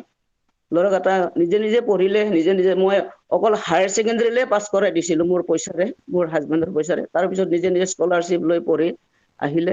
সিহঁতে বহুত চাইন কৰিলে। আমি টিভিতো দিয়া নাই। মোৰ ল'ৰাই মাৰ্চৰ প্ৰগ্ৰেম কৰিছিলো, সৰু ল'ৰা। গোটেই অল অভাৰ ৱৰ্ল্ড 42খন কাণ্ট্ৰিয়ে জইন কৰিছিল। ইছৰোত মই গৈছিলো, সিহঁতৰ মেণ্টৰ হৈ মোৰ হাজবেণ্ড আছিল তেতিয়া। যি নহওক তেতিয়া অৱশ্যে টিভিত তেতিয়া আছিলে আপোনাৰ DD1 DD2 আছিলে, তাত ইণ্টাৰভিউ লৈছিলে। কিন্তু আমি তাত যোৱা নাই। ৰাকেশ শৰ্মাই আমাক ইণ্টাৰভিউ লৈছিলে তাৰ হৈ। ৰাকেশ শৰ্মা, ৰাকেশ শৰ্মা, বিক্ৰম চাৰাভাই, ৱাইফ বিজয়ী চাৰাভাই আছিলে তেতিয়া ইছৰোত। আমি তেনেকৈ তাৰপিছত কস্তুৰী ৰংগন আছিলে চেয়াৰমেন, তেখেতসকলে আমাক ডিনাৰ লাঞ্চ খুৱাইছিলে ফ্ৰী। গতিকে সেইবিলাক বহুত কাহিনী ইতিমধ্যে সেইবিলাকো মই লিখিছো মোৰ ক'ৰবাত, যি নহওক পেপাৰতো ওলাইছে। আৰু তাৰোপৰি মোৰ আলোচনীবিলাকত মই নিজৰ পইচাৰ খৰচেৰে কেইবাখনো আলোচনী মই সম্পাদনা কৰিছো। এইখিনিয়ে মোৰ পৰিচয়, আৰু কি ক'ম। আৰু এতিয়া মই সৰু ল'ৰাটোৰ লগত আছো। অৱশ্যে মাজু ল'ৰাটো বষ্টনৰ ওচৰত থাকে, তাত মই 4 মাহ 10 দিন থাকি আহিছো। এতিয়া ডাঙৰ ল'ৰাটো আৰু মনোৰমা বাইদেউ, কওক আপোনাৰ মানে আপুনি বনোৱা পায়সৰ নিচিনাই আপোনাৰ কথাবোৰ মিঠা। আৰু এতিয়া আমি শুনিবলৈ ৰৈ আছো, উদ্গ্ৰীৱ হৈ আছো আপোনাৰ কবিতাটো। ঠিক আছে পায়সৰ নিচিনা মিঠা পায়সো খুব ভাল বনাও কিন্তু এইটো ঠিক কিন্তু মই গৌৰৱ নকৰো আচ্ছা আৰু ফেচবুকত আপোনালোকে যদি মোক হেৰি কৰে চাই মোৰ ফেচবুকত এতিয়া মোৰ এটা সৰু অকণমান এটা ভিডিঅ' ওলাইছে চাব পাৰে আপোনালোকে যি নহওক এতিয়া মোৰ কবিতাটোৰ শিৰোনাম মই অৱশ্যে মই কৈছো নহয় মই কোনো প্ৰেমৰ কবিতা লিখিব নোৱাৰো কিন্তু দুখৰ কবিতা লিখিব পাৰো আৰু গছ গছনি নেচাৰক মই খুব ভাল পাওঁ প্ৰকৃতিৰ ওপৰত মই বহুত কবিতা লিখিছিলো যি নহওক কবিতা হয় নে নহয় নাজানো বিপুলৰ নিচিনা মানুহৰ আগত ভয় লাগে পাঠ কৰিব যদিও মই বুঢ়া মানুহ বিপুল মোতকৈ বহুত ইয়ং বুজিছেনে নাই যি নহওক মোৰ কবিতাটিৰ এতিয়া শিৰোনাম হ'ল সপোন মানুহৰতো সপোন থাকে বাস্তৱতো সপোন থাকে খোৱাৰ পিছতো সপোন থাকে কালামে কৈছিলে বাস্তৱৰ সপোনটোৱে আচল আব্দুল কালামে কৈছিল সপোনত দেখা সপোনটো ফলছ যি নহওক সেই সপোনটো হ'ল মোৰ কবিতাটিৰ শিৰোনাম ভুল ভ্ৰান্তি হলে বিপুলে দেখুৱাই দিব সকলোকে নমস্কাৰ জনাই মোৰ কবিতাৰ পাঠ কৰিব ওলাইছো কবিতাটিৰ শিৰোনাম সপোন আৰু কতদিন সহিম মোৰ বুকুত জ্বলা জুইকুৰাৰ উত্তাপ লুকাই লুকাই ইমান ৰাখিম তেজৰঙা ওঠত লাগি থকা মিঠা হাঁহিটো দুচকুত আৰু কিমান যে ৰাখিম সাঁচি বাকৰুদ্ধ বেদনাৰ তপত চকুল উঠাৰ অনাকাংক্ষিতভাৱে কাহানী বাই ডুবিল মোৰ চাৰি আঙুল কপালৰ তেজৰঙা সুৰুজটো সিঁচি গল বিষাদ বেদনাৰ হৃদয়ত নীলাসাগৰৰ কলীয়া ডাৱৰ ছাতি ফুটি যোৱা জীৱন যন্ত্ৰণাৰ কবালসতে উটুৱাই নিলে জীৱনৰ হাতৰ ৰঙৰ ৰামধেনু ৰং তথাপিও শুক্ল বস্ত্ৰৰ আচলত মেৰিয়াই ৰাখিছো জীৱনক আত্মবিশ্লেষণ কৰাৰ অংগীকাৰ অনুভৱৰ পৃথিৱীত সিঁচি গৈ আছো দৃষ্টিৰ ন সপোন যাযাবৰী জীৱনৰ কিতাপ কলমে হব মোৰ জীৱনৰ সহযাত্ৰী আওখীৰ তমসাচন্ন হিয়াত উঠিছে উজলি সপোনৰ নতুন নতুন ৰেঙনি ধন্যবাদ এইটো মোৰ সৰু কবিতা আছিলে এই মনোৰমা বাইদেউৰ যিখিনি মানে কবিতা এইটো সামগ্ৰিকভাৱে হ'ল মানে ঠিক আমাৰ 20 শতিকাৰ প্ৰথমাৰ্ধত কবিতাৰ মাজেৰে মানুহৰ মাজলৈ একোটা মানে বাৰ্তা দিয়াৰ মানে এটা প্ৰয়াস এটা চলিছিল যিটোত মিত্ৰদেৱ মহন্ত আছিল বলদেৱ মহন্ত আছিল বলিনাৰায়ণ বৰা আছিল ফজিলউদ্দিন আহমেদ আছিল ঠিক এখেতসকলে যেনে আমাৰ এতিয়া এই এদিন এটা ঢেকুৰা কুকুৰে মুখত মঙহ লৈ দিছিল নদীৰ পানীৰ সোঁতত পাৰ হৈ যাবলৈ এনেতে দেখিলে পানীৰ তলত আপোন ছায়া তিতাৰ এনেধৰণৰ কুকুৰ সদায় কুকুৰৰ বৈৰী সকলোৱে তাক জানে মুখত আকৌ মঙহ দেখিলে কোনে আৰু তাক মানে বাইদেউৰ সামগ্ৰিকভাৱে বাইদেউৰ কেইবাখনো কিতাপ আছে মোৰ ওচৰত গোটেই কিতাপখিনি পঢ়ি পেলাই মোৰ এটা ধাৰণা হৈছে যে ভাৰতীয় মানে বৈদিক সংস্কৃতিটোক তাৰ মানে তেখেতে ইমান ভিতৰৰ পৰা মানে ভাল পায় মানে নভবাকৈয়ে তেখেতৰ কলমত তাৰ মানে এই বৈদিক সংস্কৃতিৰ প্ৰভাৱটো পৰি যায় তাৰমানে আমাৰ মানে পঞ্চতন্ত্ৰই হওক নীতিশাস্ত্ৰৰ হেৰি কথাখিনিয়ে হওক এই মানুহখিনিক তাৰমানে ভাল কৰাৰ এটা মেছেজ এটা দিয়াৰ বাৰ্তা এটা শুভ বাৰ্তা এটা দিয়াৰ প্ৰয়াস বাইদেউৰ তাৰ মানে প্ৰায় সকলোবোৰ তাৰ মানে হেৰিত মানে ৰচনাতে আৰু আজি যিটো এতিয়া এইমাত্ৰ যিটো মানে কবিতা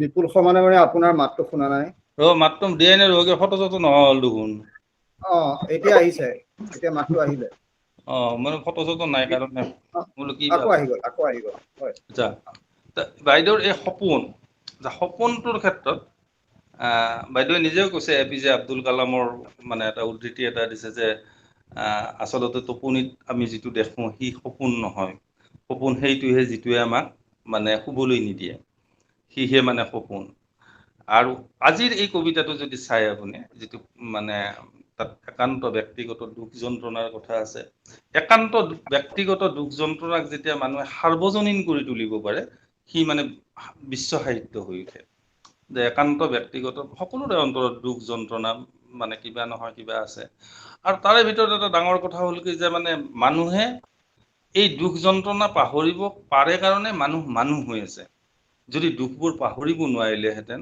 তেতিয়াহ'লে কেনেকৈ কিমান এৰি অহা শত সহস্ৰ হাজাৰ বিজাৰ দুখৰ মাজত তাৰমানে মূৰ তুলি থিয় হ'ব নোৱাৰিলেহেঁতেন। তো বাইদেৱে সেই পাহৰিব নোৱাৰা দুখবোৰৰ ভিতৰত আটাইতকৈ ডাঙৰ দুখটোক সাৰ্বজনীন কৰাৰ চেষ্টা কৰিছে তেখেতৰ কবিতাটোৰ মাজেৰে। আৰু কবিতাটোত আপোনাৰ যদি আপুনি হেৰি চাই উইলিয়াম ৱৰ্ডছৱৰ্থৰ মানে এটা বিখ্যাত কবিতা এটা আছে তেখেতৰ হেৰিতে আমাৰ ৰঘুনাথ চৌধুৰীৰ মানে কবিতাসমূহৰ তেখেতৰো এটা প্ৰকৃতিৰ লগত তাৰ মানে এটা সম্পৰ্ক আছে, সেইকাৰণে গছ গছনি নদী জান জুৰি এইবিলাক আহি যায় আৰু তাৰ লগত আহে মানুহৰ দুখ যন্ত্ৰণা। ৱৰ্ডছৱৰ্থৰ কবিতাটোত আছিল যে my heart slips up when I behold a rainbow in the sky, so' was Yes, it when my life began, yes, so' yes, is yes, my yes. Man, so' be it when I shall grow old or let me die. The child is father of the man, and I could wish to my days to be bound to its by natural piety. মনোৰমা বাইদেউলৈ অশেষ ধন্যবাদ, ভাল কবিতা এটা শুনালে।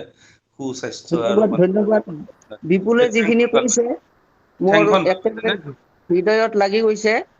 আৰু ঠেংখন ভাল বিপুলে পাইছেনে মোৰ আপুনি? কবিতাটো, বিপুলে যিখিনি মোক পৰ্যালোচনা কৰিছে মোৰ কবিতাটো, মই যে অলপ অলপ ধৰ্মৰ প্ৰতি ধৰ্ম ভীৰু সেইটো বিপুলে বুজি পাইছে। বৈদিক সাহিত্যৰ মই যথেষ্ট অধ্যয়ন কৰিছিলো, যি নহওক এতিয়াও সেই ধৰণে মই ইয়াত লিখি আছো কিছুমান, আৰু স্বাস্থ্যসন্মত কথাও মই লিখি আছো। যি নহওক বিপুলক ধন্যবাদ দিছো অশেষ। ইয়াৰ পৰা আৰু কি দিম, মই লাৰু পিঠা পায়স একো দিব নোৱাৰো ইয়াৰ পৰা, এই ধন্যবাদৰ বাহিৰে একো নোৱাৰো। এইটো থেংক ইউ। বাইদেউ আপুনি বহুত বহুত ভৰিখন ভাল পাইছেনে নাই? ভৰিৰ ট্ৰিটমেণ্ট কৰিলো, ভৰিৰ ট্ৰিটমেণ্ট কৰিলো, বহুত টকা গ'ল, কাৰণ মই এতিয়া হেৰি ভিছাত আছো, টুৰিষ্ট ভিছাত, সেইকাৰণেতো মই যাব নোৱাৰিলো। 1 বছৰ হ'ল। এইবাৰ পূজাৰ মই প্ৰতিমা দাতা আছিলো মোৰ নুনমাটিৰ পূজাখনত, আপুনিতো মোৰ ঘৰলৈ গৈছে, গতিকে তাত মই দাতা আছিলো, কিন্তু মই নোৱাৰিলো। কিন্তু নৱৰাত্ৰি মই পালন কৰিছো সম্পূৰ্ণ, যিখিনি পাৰো মই ইয়াত। আৰু মোৰ হৈ মই মোৰ এটা ৰিপ্ৰেজেন্টেটিভ মোৰ ভাড়াঘৰত মিতালী বৰুৱা ডেকা, তাইক দায়িত্ব দিলো, কাৰণ পূজাখন পাতিবই লাগিব, মই অষ্টমীখন কৰিবই লাগিব, গতিকে ঠিক তাই আছে কৰিম। বাইদেউ, আমি পৰৱৰ্তী পৰ্যায়ত আপোনাৰ সৈতে একান্ত নিজস্ব এই কথাবোৰ পাতিম। খুব আজিলৈ খুব মানে ভাল লাগিল, আপোনাৰ স্বাস্থ্য আৰু ধন্যবাদ দিম। কৰ্মময় জীৱন আমি হেৰি কৰিলো, আশা কৰিলো। সময়ৰ প্ৰতি ৰক্ষা কৰা। আৰু ঠিক আছে, ধন্যবাদ দিছো, আৰু সকলোকে ধন্যবাদ দিছো। পৰৱৰ্তী কবিগৰাকীক আহ্বান জনাবলৈ অনুৰোধ জনাইছো। ঠিক আছে, নমস্কাৰ, হ'ব। ধন্যবাদ শৰ্মা ডাঙৰীয়া। বাইদেউ সাতসাগৰ 13 নদীৰ পাৰৰ পৰা আমাক ইমানখিনি সুন্দৰ সুন্দৰ কথা শুনোৱাৰ বাবে ইমান আমোদ দিলে, আপোনাক বহুত ধন্যবাদ। সুস্বাস্থ্য সুৰক্ষিত হৈ থাকক আপুনি, ভগৱানৰ ওচৰত প্ৰাৰ্থনা কৰিলো আপুনি সুন্দৰভাৱে থাকক, আপোনাক আমি আকৌ লগ পাম। নিশ্চয় নিশ্চয় নিশ্চয়। এইবাৰ নিমন্ত্ৰণ কৰিবলৈ বিচাৰিছো নলবাৰীৰ তিহুৰ দিবাকৰ ৰেণু। নলবাৰী জিলাৰ তেখেত বামুণগুৰি গাঁৱত জন্মগ্ৰহণ কৰিছিল। তেখেত বৰ্তমান অসম আৰু বাংলাদেশৰ সীমান্তৱৰ্তী জিলা ধুবুৰীৰ এক চৰ অঞ্চলত শিক্ষকতা কৰে। তেখেতে সেই অঞ্চলটোত পোহৰ বিলাবলৈ কুঁহিপাত নামেৰে এটা পুথিভঁৰাল স্থাপন কৰিছে। আৰু ইতিমধ্যে বহু ছাত্ৰ ছাত্ৰীক তেখেতে পোহৰলৈ আনিবৰ কাৰণে এক সংগঠনৰ জন্ম দিছে, উত্তৰ পুৰুষৰ মঞ্চ নামৰ। কৰোণাৰ বিভীষিকাৰ সময়ত অশিক্ষিত মানুহখিনিক তেখেতে বহুত ধৰণে সহায় কৰিছিল। তেখেতৰ এটি সুন্দৰ কাব্যপুথি আছে, মই শিল হৈ গৈ আছো তোমাৰ বাবে। যোৱা বছৰ 2019 বৰ্ষৰ স্বাধীনতা দিৱসত তেখেতে কীৰ্তি শিক্ষকৰ বঁটা পাইছে। তাৰ বাবে আমি আমাৰ মুম্বাই স্বৰ্ণ শাখাৰ পৰা আপোনাক অভিনন্দন জনাইছো। শ্ৰীযুত দিবাকৰ ৰেণু, আপোনাক মই আমাৰ আজিৰ সন্ধিয়াৰ মঞ্চলৈ কবিতা পাঠ কৰিবৰ বাবে আমন্ত্ৰণ জনাওঁ। ধন্যবাদ জনাইছো। মই আপোনাৰ ভিডিঅ'টো অন নকৰাকে ক'ব বিচাৰিছো, কাৰণ ইয়াতে অলপ নেটৱৰ্কৰ প্ৰব্লেম হৈ আছে। শুভ সন্ধিয়া। অসম সাহিত্য সভাৰ মুম্বাইৰ স্বৰ্ণ শাখাৰ উদ্যোগত কবিতাৰ এখন অনুষ্ঠানৰ হিৰং দিয়া বাইদেউ, অনুষ্ঠানৰ সঞ্চালক সমালোচক শ্ৰদ্ধাৰ বিপুল শৰ্মাদেৱ, অনুষ্ঠানৰ পৰিচালিকা জয়শ্ৰী শইকীয়া বাইদেউ, লগতে এই অনুষ্ঠানত অংশ লোৱা শ্ৰদ্ধাৰ কবিসকলক ভাৰত সম্ভাষণ জনাই মোৰ ক্ষুদ্ৰ প্ৰয়াসেৰে লিখা এটি কবিতা পাঠ কৰিছো। কবিতাৰ নাম এটা শিল উপজিছিল। এটা শিল উপজিছিল পাহাৰখনৰ টিঙত। শিলৰ জন্মদিন কোনেও পালন নকৰে, কিন্তু সকলোবোৰ মন্দিৰত পূজা হয়। মক্কালৈ গ'লে শয়তানৰ পাহাৰত জ্বলোৱা হয় শিল। তৰ্জুৰ দগা এটা কম হলে শিলেৰে মিলোৱা হয় ওজন। শিশুসকলক শিলগুটিৰে খেলিব দিলে বুদ্ধি বাঢ়ে বুলি শিক্ষাবিদসকলে আলোচনা চক্ৰত ঘোষণা কৰে। কিন্তু সমনীয়াৰ লগত কাজিয়া লাগিলে কেটেপাৰে চৰাইক হত্যা কৰোঁতেও এই শিলকে ব্যৱহাৰ কৰোঁ। দেহেৰে আমি পানী পৰিষ্কাৰ কৰোঁ, গুটি গুটি শিলবোৰ, তাৰেই তাজমহল, বাবৰি মছজিদ, সজা হয় ৰাম মন্দিৰ। শিলবোৰ জাতহীন, এনেবোৰ শিলেৰে শিলৰ দৰে কঠিন হাত কৰে। শিলৰ দৰে মানুহবিলাকৰ বাবে পথ সজায় আলকাট্ৰাৰে। বিচিত্ৰ শিলৰ পৃথিৱীখন আৰু ব্যৱহাৰ। কোনো মানুহ নিৰ্দয় হলে শিল বুলি কওঁ, কোনেও আকৌ সৰল হলে শিল বুলি কৈ হাঁহো। ধৈৰ্য নেহেৰালেও শিল, বিশ্বাসঘাতকৰ নাম ৰাখো শিল। আদিম গুহাত যেতিয়া পিতাইহঁতে জীয়াই থকাৰ কাৰণত শিলে শিলে কৰিছিল, তেতিয়াই হেনো আমাৰ সভ্যতা বিয়পিছিল। গুহাৰ ভিতৰত থকা শিলৰ ঘঁহনি পৰে শিল বনাম। সভ্যতাবিলাকক আমি বিভেদেৰে টানি ফুৰো, কিন্তু শিলবিলাকক কেতিয়াও নুসুধো কোন পাহাৰৰ সি সন্তান। মই শিলৰ পাহাৰ এখন হ'ব বিচাৰো, য'ত মোক কোনেও নাজানে মই যে অজস্ৰ বিলাকৰ ঘৰ। ধন্যবাদ। আচলতে মানে দিবাকৰ ৰেণু মানে সামগ্ৰিক অৰ্থত মাটিৰ মানুহ, আৰু তেওঁৰ কবিতাবোৰো, তেওঁৰ ভালেখিনি কবিতা মই পঢ়িছোঁ, যে মাটিৰ লগত সংপৃক্ত কাৰণে আমাৰ এই যিটো লোক সংস্কৃতি, গ্ৰাম্য অৰ্থনীতি, লোক সংস্কৃতি আৰু সেই ধৰণৰ এটা নষ্টালজিয়া তেওঁৰ বহুত কবিতাত তাৰমানে তেওঁ আছে। আজি তেওঁ যিটো কবিতা পাঠ কৰিলে শিল, এইটো আচলতে এটা পুৰণি বিষয়, এটা কমলাকান্ত ভট্টাচাৰ্যই মানে প্ৰথম কুশ পাহৰিনি যেন ৰাক্ষসিনী গিলিলিগত মানে গৌৰৱ কথা, এই বুলি কৈ পেলাই শিল এটাক উদ্দেশ্য কৰি পেলাই মানে এটা কবিতা এটা লিখিছিল। আৰু তাৰপিছত বহুদিন ধৰি এই বিষয়টো তাৰমানে নীৰৱ হৈ আছিল। 2007 চন মানত বিজয় বেজবৰুৱাই এটা শিল বুলি এটা কবিতা এটা লিখিছিল, আৰু সেই কবিতাটো আছিল, শিল কবিতাটো আছিল মানে মানে এই শিলৰ মানে মূৰ্তি প্ৰতিমা ইত্যাদিক লৈ পেলাই তেওঁৰ বিৰুদ্ধে এক ধৰণৰ তাৰমানে প্ৰত্যাহ্বান আছিল। কিন্তু আজি দিবাকৰ ৰেণুৱে যিটো কবিতা পঢ়ালে, মানে শুনালে আমাক যিটো কবিতা, এই কবিতাটো হ'ল তাৰমানে এনেকুৱা এটা, এই মাজত এটা নীলিম কুমাৰে এটা মানে নিমখ বুলি এটা মানে এই বিষয়টো আচলতে খুব পুৰণি। যেনে আমাৰ পুৰণি মানে কেনেকুৱা যে লক্ষীনাথ বেজবৰুৱাই যেতিয়া আমাক কয় যে বাটৰ দুবৰি বন গছকত পৰা, তাৰো এটি পাতে দিয়ে স্বৰ্গৰ বতৰা। এই যে মানে সৰু বস্তু এটাত অসামান্য মানে শক্তি থকাৰ যিটো তাৰ মানে উমান, আৰু তাক নিভাঁজভাৱে বৰ্ণনা কৰে, সেইটো নিমখ বুলি কবিতাটোৱে লৈ আহিল নীলিম। তাৰপিছত পূৰ্ণ ভট্টাচাৰ্যৰ মানে মহেন্দ্ৰ দত্তৰ ছাতি, পিতাইৰ গেঞ্জি, এনেধৰণৰ তাৰমানে অজস্ৰ তাৰমানে কবিতা আমি তাৰপিছত পৰৱৰ্তীত আমি কেইবাটাও তাৰমানে এনেধৰণৰ কবিতা পাইছোঁ। কৰুণাকান্ত বৰ্মনৰ আমাৰ হেৰি পিতাইৰ কামিহাৰ,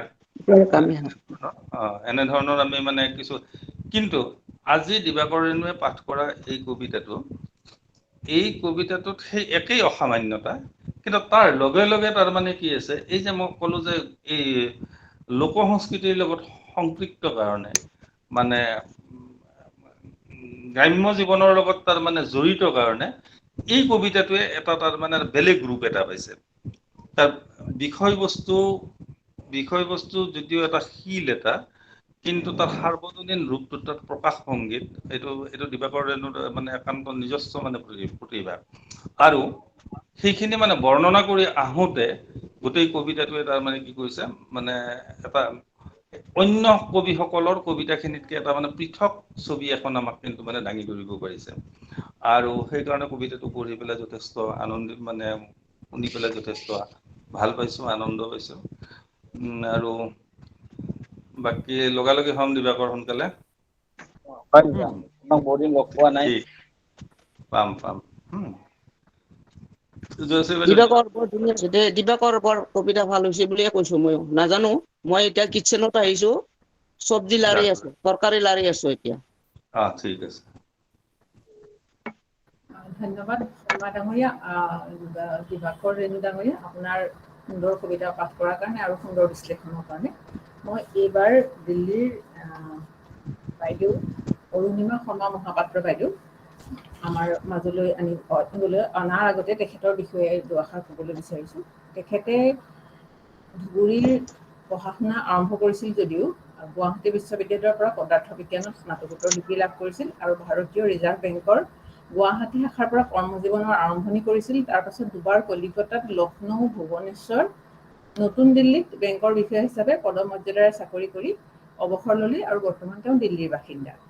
তেওঁৰ বিভিন্ন প্ৰবন্ধ আমাৰ মুম্বাই আলোচনী মহাবাহুত, দিল্লীৰ আলোচনী বিয়লি, যোগাযোগ, ভিন্নখুৰী, অংকু প্ৰকাশনৰো আলোচনীত প্ৰকাশ পাইছে। তেখেতে অনুবাদ কাৰ্য বৰ সুন্দৰভাৱে কৰে আৰু বহু কাকততো তেখেতৰ লেখা প্ৰকাশ পাইছে। আৰু সাহিত্য অনুৰাগী এই বাইদেউ অৰুণিমা বাইদেউ মই আমাৰ এতিয়া মঞ্চলৈ আদৰণি জনাইছোঁ কবিতা পাঠ কৰিবলৈ। অৰুণিমা বাইদেউ।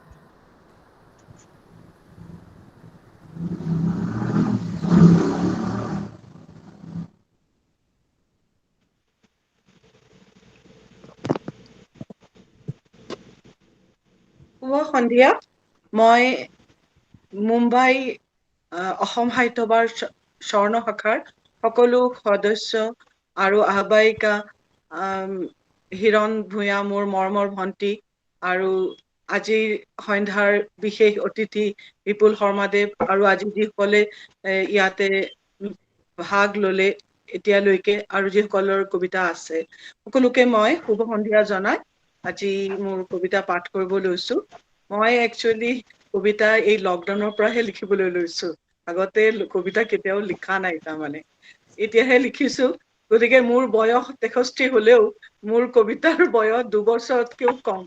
গতিকে মই যি লিখিছো মানে বহুত ভুল ত্ৰুটি থাকিব, মই আগতেই ক্ষমা বিচাৰিছো।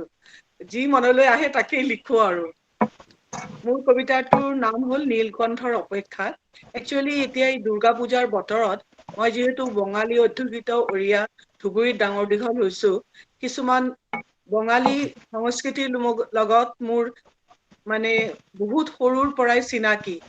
দুৰ্গা পূজাৰ বিজয়া দশমীৰ সময়ত নীলকণ্ঠ চৰাই উৰাই দিয়া, মংগলময় চৰাই, আৰু শিৱ নীলকণ্ঠই দুৰ্গা গোসানীক যেনেকে মাকৰ ঘৰলৈ আহিবলৈ নিদিয়ে, আকৌ বিৰাট খং কৰে, কিয় তুমি মাৰ ঘৰলৈ গৈছা, তেওঁ গুচি আহে। আৰু তেওঁ গুচি আহে এই কাৰণে যে কিছুমান মানে অশুভ শক্তিক নাশ কৰিবৰ কাৰণে। আৰু যেতিয়া দুৰ্গা গোসানী গুচি যোৱাৰ সময় হয়, নীলকণ্ঠ চৰায়ে নীলকণ্ঠৰ ওচৰত বাৰ্তা লৈ যায় যে তোমাৰ মানে তোমাৰ পত্নী আহি আছে, দুখ নকৰিবা, খং নকৰিবা। এইবোৰ কথা গল্প আকাৰে বহুত শুনিছো। এইবোৰ কথাই মনত কিবা কিবি খেলি আছিলে, তাৰ পৰাই মই এইটো লিখিছো। জানো ক'ব নোৱাৰো এইটো কি হৈছে একচুৱেলি, বিপুল শৰ্মাদেৱে ক'ব পাৰিব। আৰু নীলকণ্ঠৰ অপেক্ষা। জীৱনবোৰ আগত কেনেকুৱা আছিল বাৰু? পূৰ্ণিমাৰ জোনৰ পোহৰত হোৱা সদ্য স্নাতা পূজাৰিনীৰ নিচিনা পবিত্ৰ, নে গংগাজলেৰে ধুই পখালি বিশুদ্ধ কৰা দেৱপ্ৰতিমাৰ নিচিনা?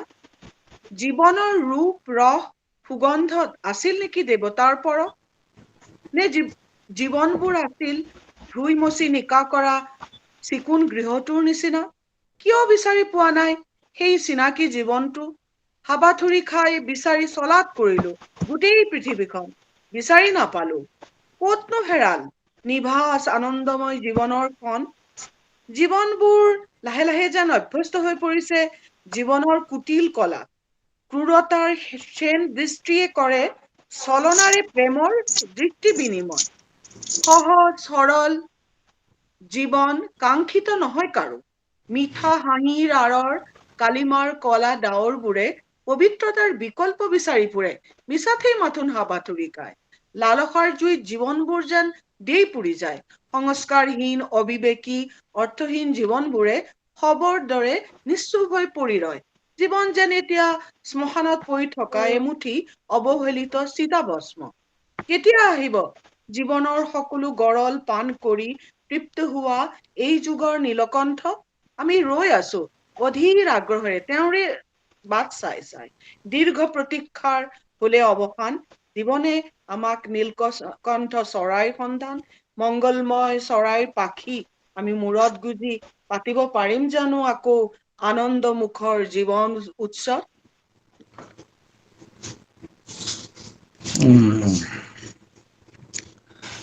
আচলতে অৰুণিমা মেমৰ কবিতাটোৱে মানে প্ৰথম তাৰমানে আমাৰ অসমীয়া কবিতাত যিটো তাৰমানে বিদ্ৰোহ, প্ৰচলিত সমাজ ব্যৱস্থাৰ বিৰুদ্ধে আমাৰ যিটো মানে বিদ্ৰোহ, এই বিদ্ৰোহটো আৰম্ভ হৈছিল মানে দেৱকান্ত বৰুৱাৰ দেৱদাসী নামৰ কবিতাটোত। দেৱদাসী কবিতাটোত তেওঁ কৈছিলে যে তেজ দিবা কাক দেৱতাৰ নুকুচে পিয়া। এটা প্ৰচলিত ব্যৱস্থাৰ বিৰুদ্ধে তাৰমানে এইটো বিদ্ৰোহ আছিল। আৰু এই তাৰ পাছত হেৰি আহিছে আৰু ধীৰেন্দ্ৰনাথ দত্তৰ কাঠমিস্ত্ৰীৰ ঘৰ আহিছে, আমাৰ অমূল্য বৰুৱাৰ পিছে আহিছে, এনেধৰণে মানে কবিতাই গৈ আছে। কিন্তু অৰুণিমা বাইদেউৰ যিটো তাৰমানে হেৰি এই নীলকণ্ঠ, নীলকণ্ঠ কথাত সম্পৰ্কত মানে কৈছে আৰু ধুনীয়া। নীলকণ্ঠ বুলি ক'লে আমাৰ মানে আটাইতকৈ মানে প্ৰথমতে মনলৈ অহা কথাটো হ'ল যে নীলা গৰল পিয়া মই নীলকণ্ঠ, বলিয়া বলিয়া মই যাদুকৰ, ভূপেন হাজৰিকাৰ মানে এই বিখ্যাত। সামগ্ৰিকভাৱে অৰুণিমা বাইদেউৰ কবিতাটোত তাৰমানে হ'ল কি, প্ৰচলিত সমাজ ব্যৱস্থাৰ বিৰুদ্ধে বিদ্ৰোহ নাই, কিন্তু আক্ষেপ আছে, এক ধৰণৰ ক্ষোভ আছে যে ইমানখিনিৰ পাছতো তাৰমানে যে কেতিয়া আহিব বাৰু নীলকণ্ঠ, এই নীলা গৰলখিনি মানে পিবৰ কাৰণে। এই যিটো আক্ষেপ, ক্ষোভ যিটো আছে, সেই ক্ষোভটো কবিতাটোৰ মাজত খুব ধুনীয়াকৈ প্ৰকাশ পাইছে। আৰু আটাইতকৈ ডাঙৰ কথা হ'ল কি যে তেখেতে কৈছে তেখেতৰ 63 বছৰ বুলি, কিন্তু তেখেতে যেতিয়া কবিতাটো পাঠ কৰিলে, তেখেতৰ মই মুখখন দেখা নাই, তেখেতৰ মোবাইলটো অলপ হেৰিত আছে নেকি,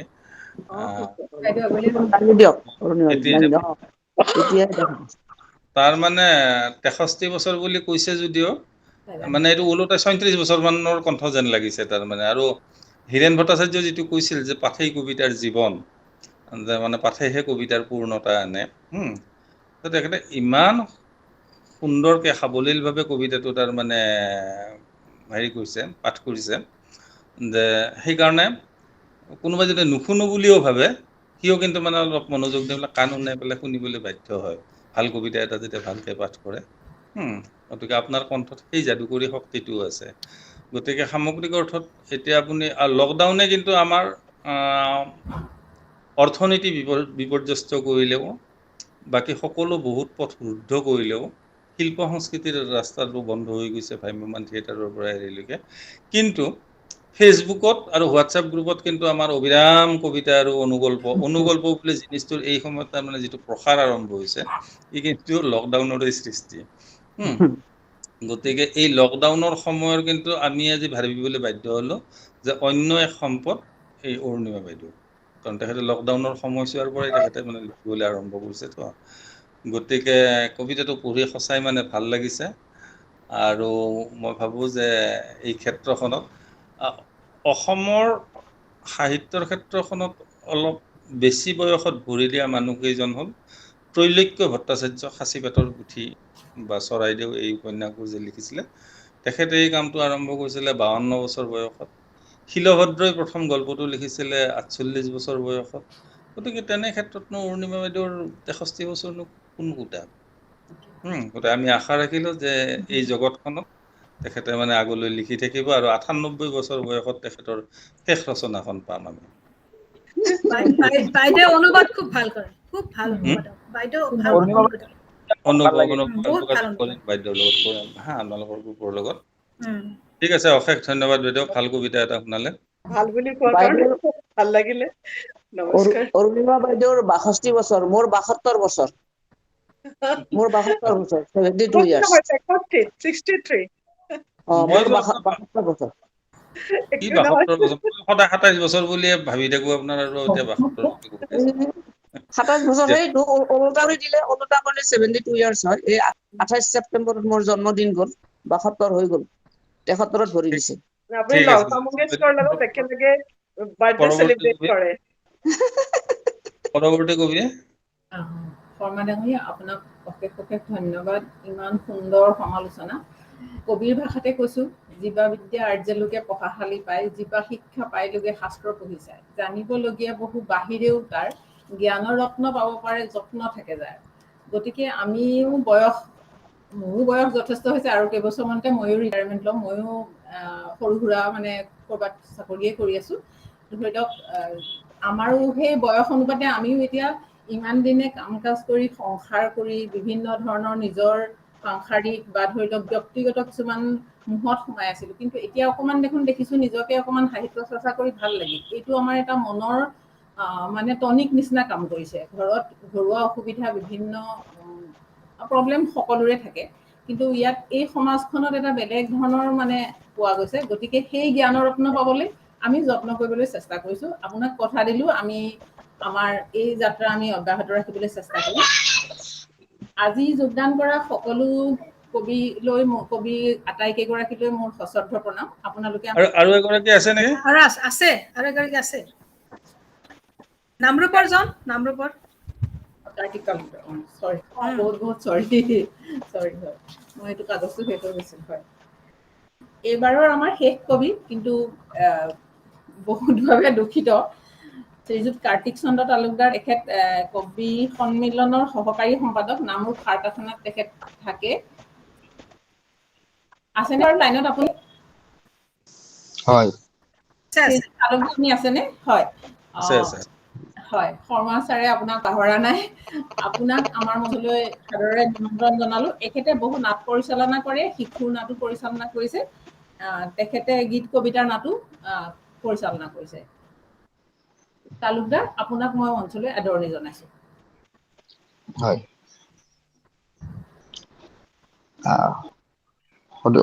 অসম সাহিত্য সভাৰ অন্তৰ্গত মুম্বাই শাখা সাহিত্য সভাৰ স্বৰ্ণ সাহিত্য সভাৰ উদ্ভৱ আজি এই মঞ্চত উপবিষ্ট প্ৰতিগৰাকী কবি আৰু কাব্যপালক মোৰ সশ্ৰদ্ধ প্ৰণিপাত জনাইছো, আৰু সঞ্চালক মহোদয়, ব্যৱস্থাপক মহোদয়া তথা পৰিচালক মহোদয়াক মোৰ শ্ৰদ্ধা নিবেদিছো আৰু কবিতা পাঠ কৰিছো।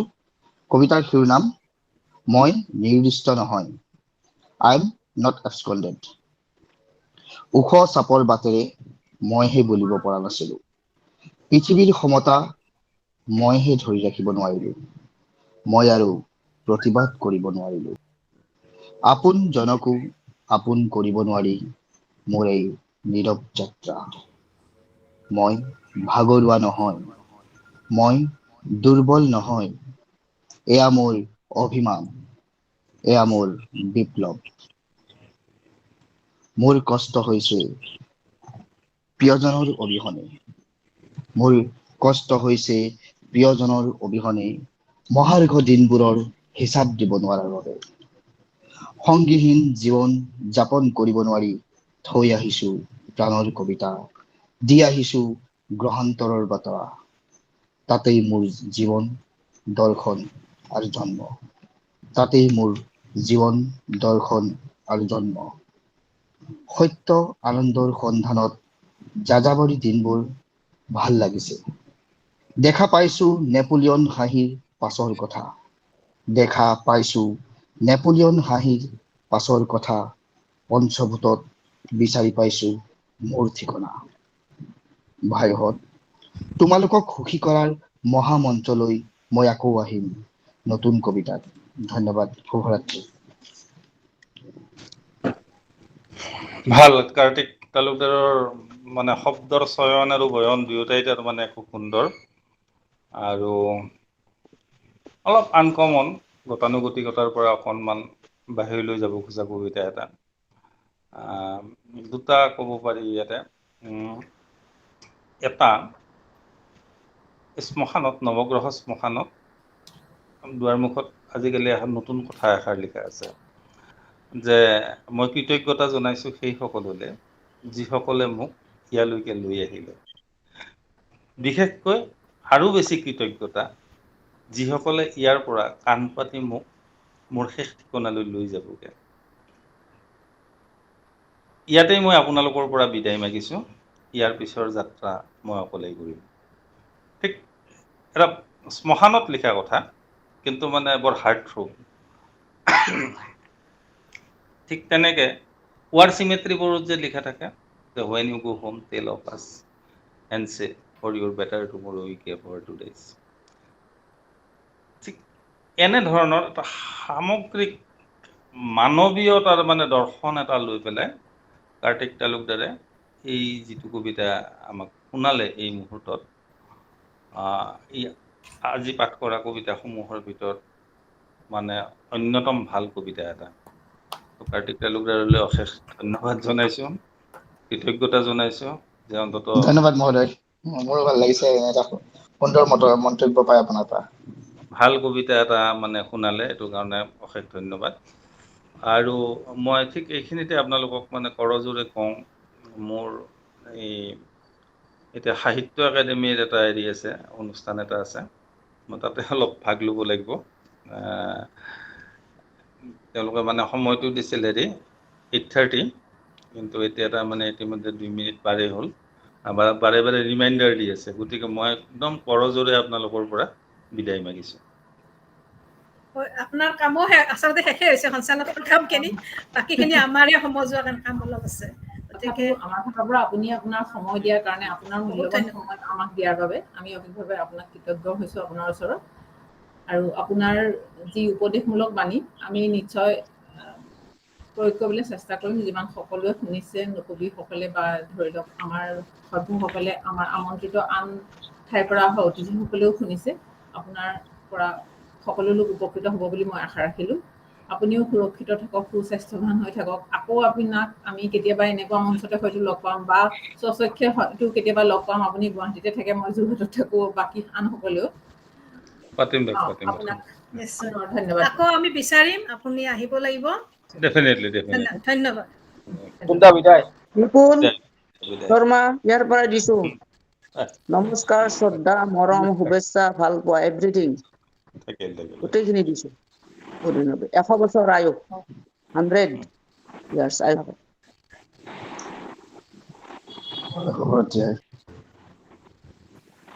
আমাৰ এতিয়া কবিতা পাঠৰ প্ৰায় শিকিছে। গতিকে সমাজৰ ফালৰ পৰা এতিয়া সমাজত উপস্থিত থকা অংশগ্ৰহণকাৰীসকলে যদি কোনোবাই দুআষাৰ কম বুলি আগবাঢ়ি আহে, তেখেতসকলক মই সাদৰেৰে নিমন্ত্ৰণ জনাইছোঁ। কোনোবাই ইচ্ছা কৰিলে দুআষাৰ ক'ব পাৰে।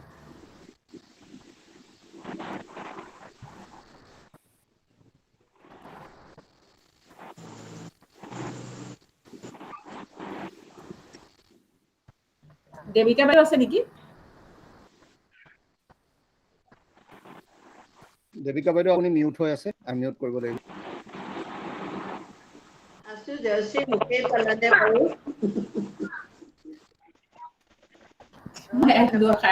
নাই, মই মানে এনেকুৱা আপলোড হলো বিপুল শৰ্মাৰ কথা মই আগতে কেতিয়াও শুনা নাই। যেনেকে কৈছে, এতিয়া কিবা লিখো বুলি ভাবিলে অকমান নিজৰে সন্দেহ হ'ব। কোনোবাই যদি ভাল লিখিছো বুলি কয়, সঁচা কথা। আৰু মনোৰমা বাইদেউৰ কথা যে কি কম, পায়স খিনি খাব মন গৈছে, কথাখিনি শুনিও ভাল লাগিছে। পায়স খুৱাম গুৱাহাটীলৈ গ'লে, খুৱাম বাৰু। মই কুকিঙত বহুতবাৰ প্ৰাইজ পাইছোঁ, ক'বলৈ বেয়া লাগে ইয়াতে।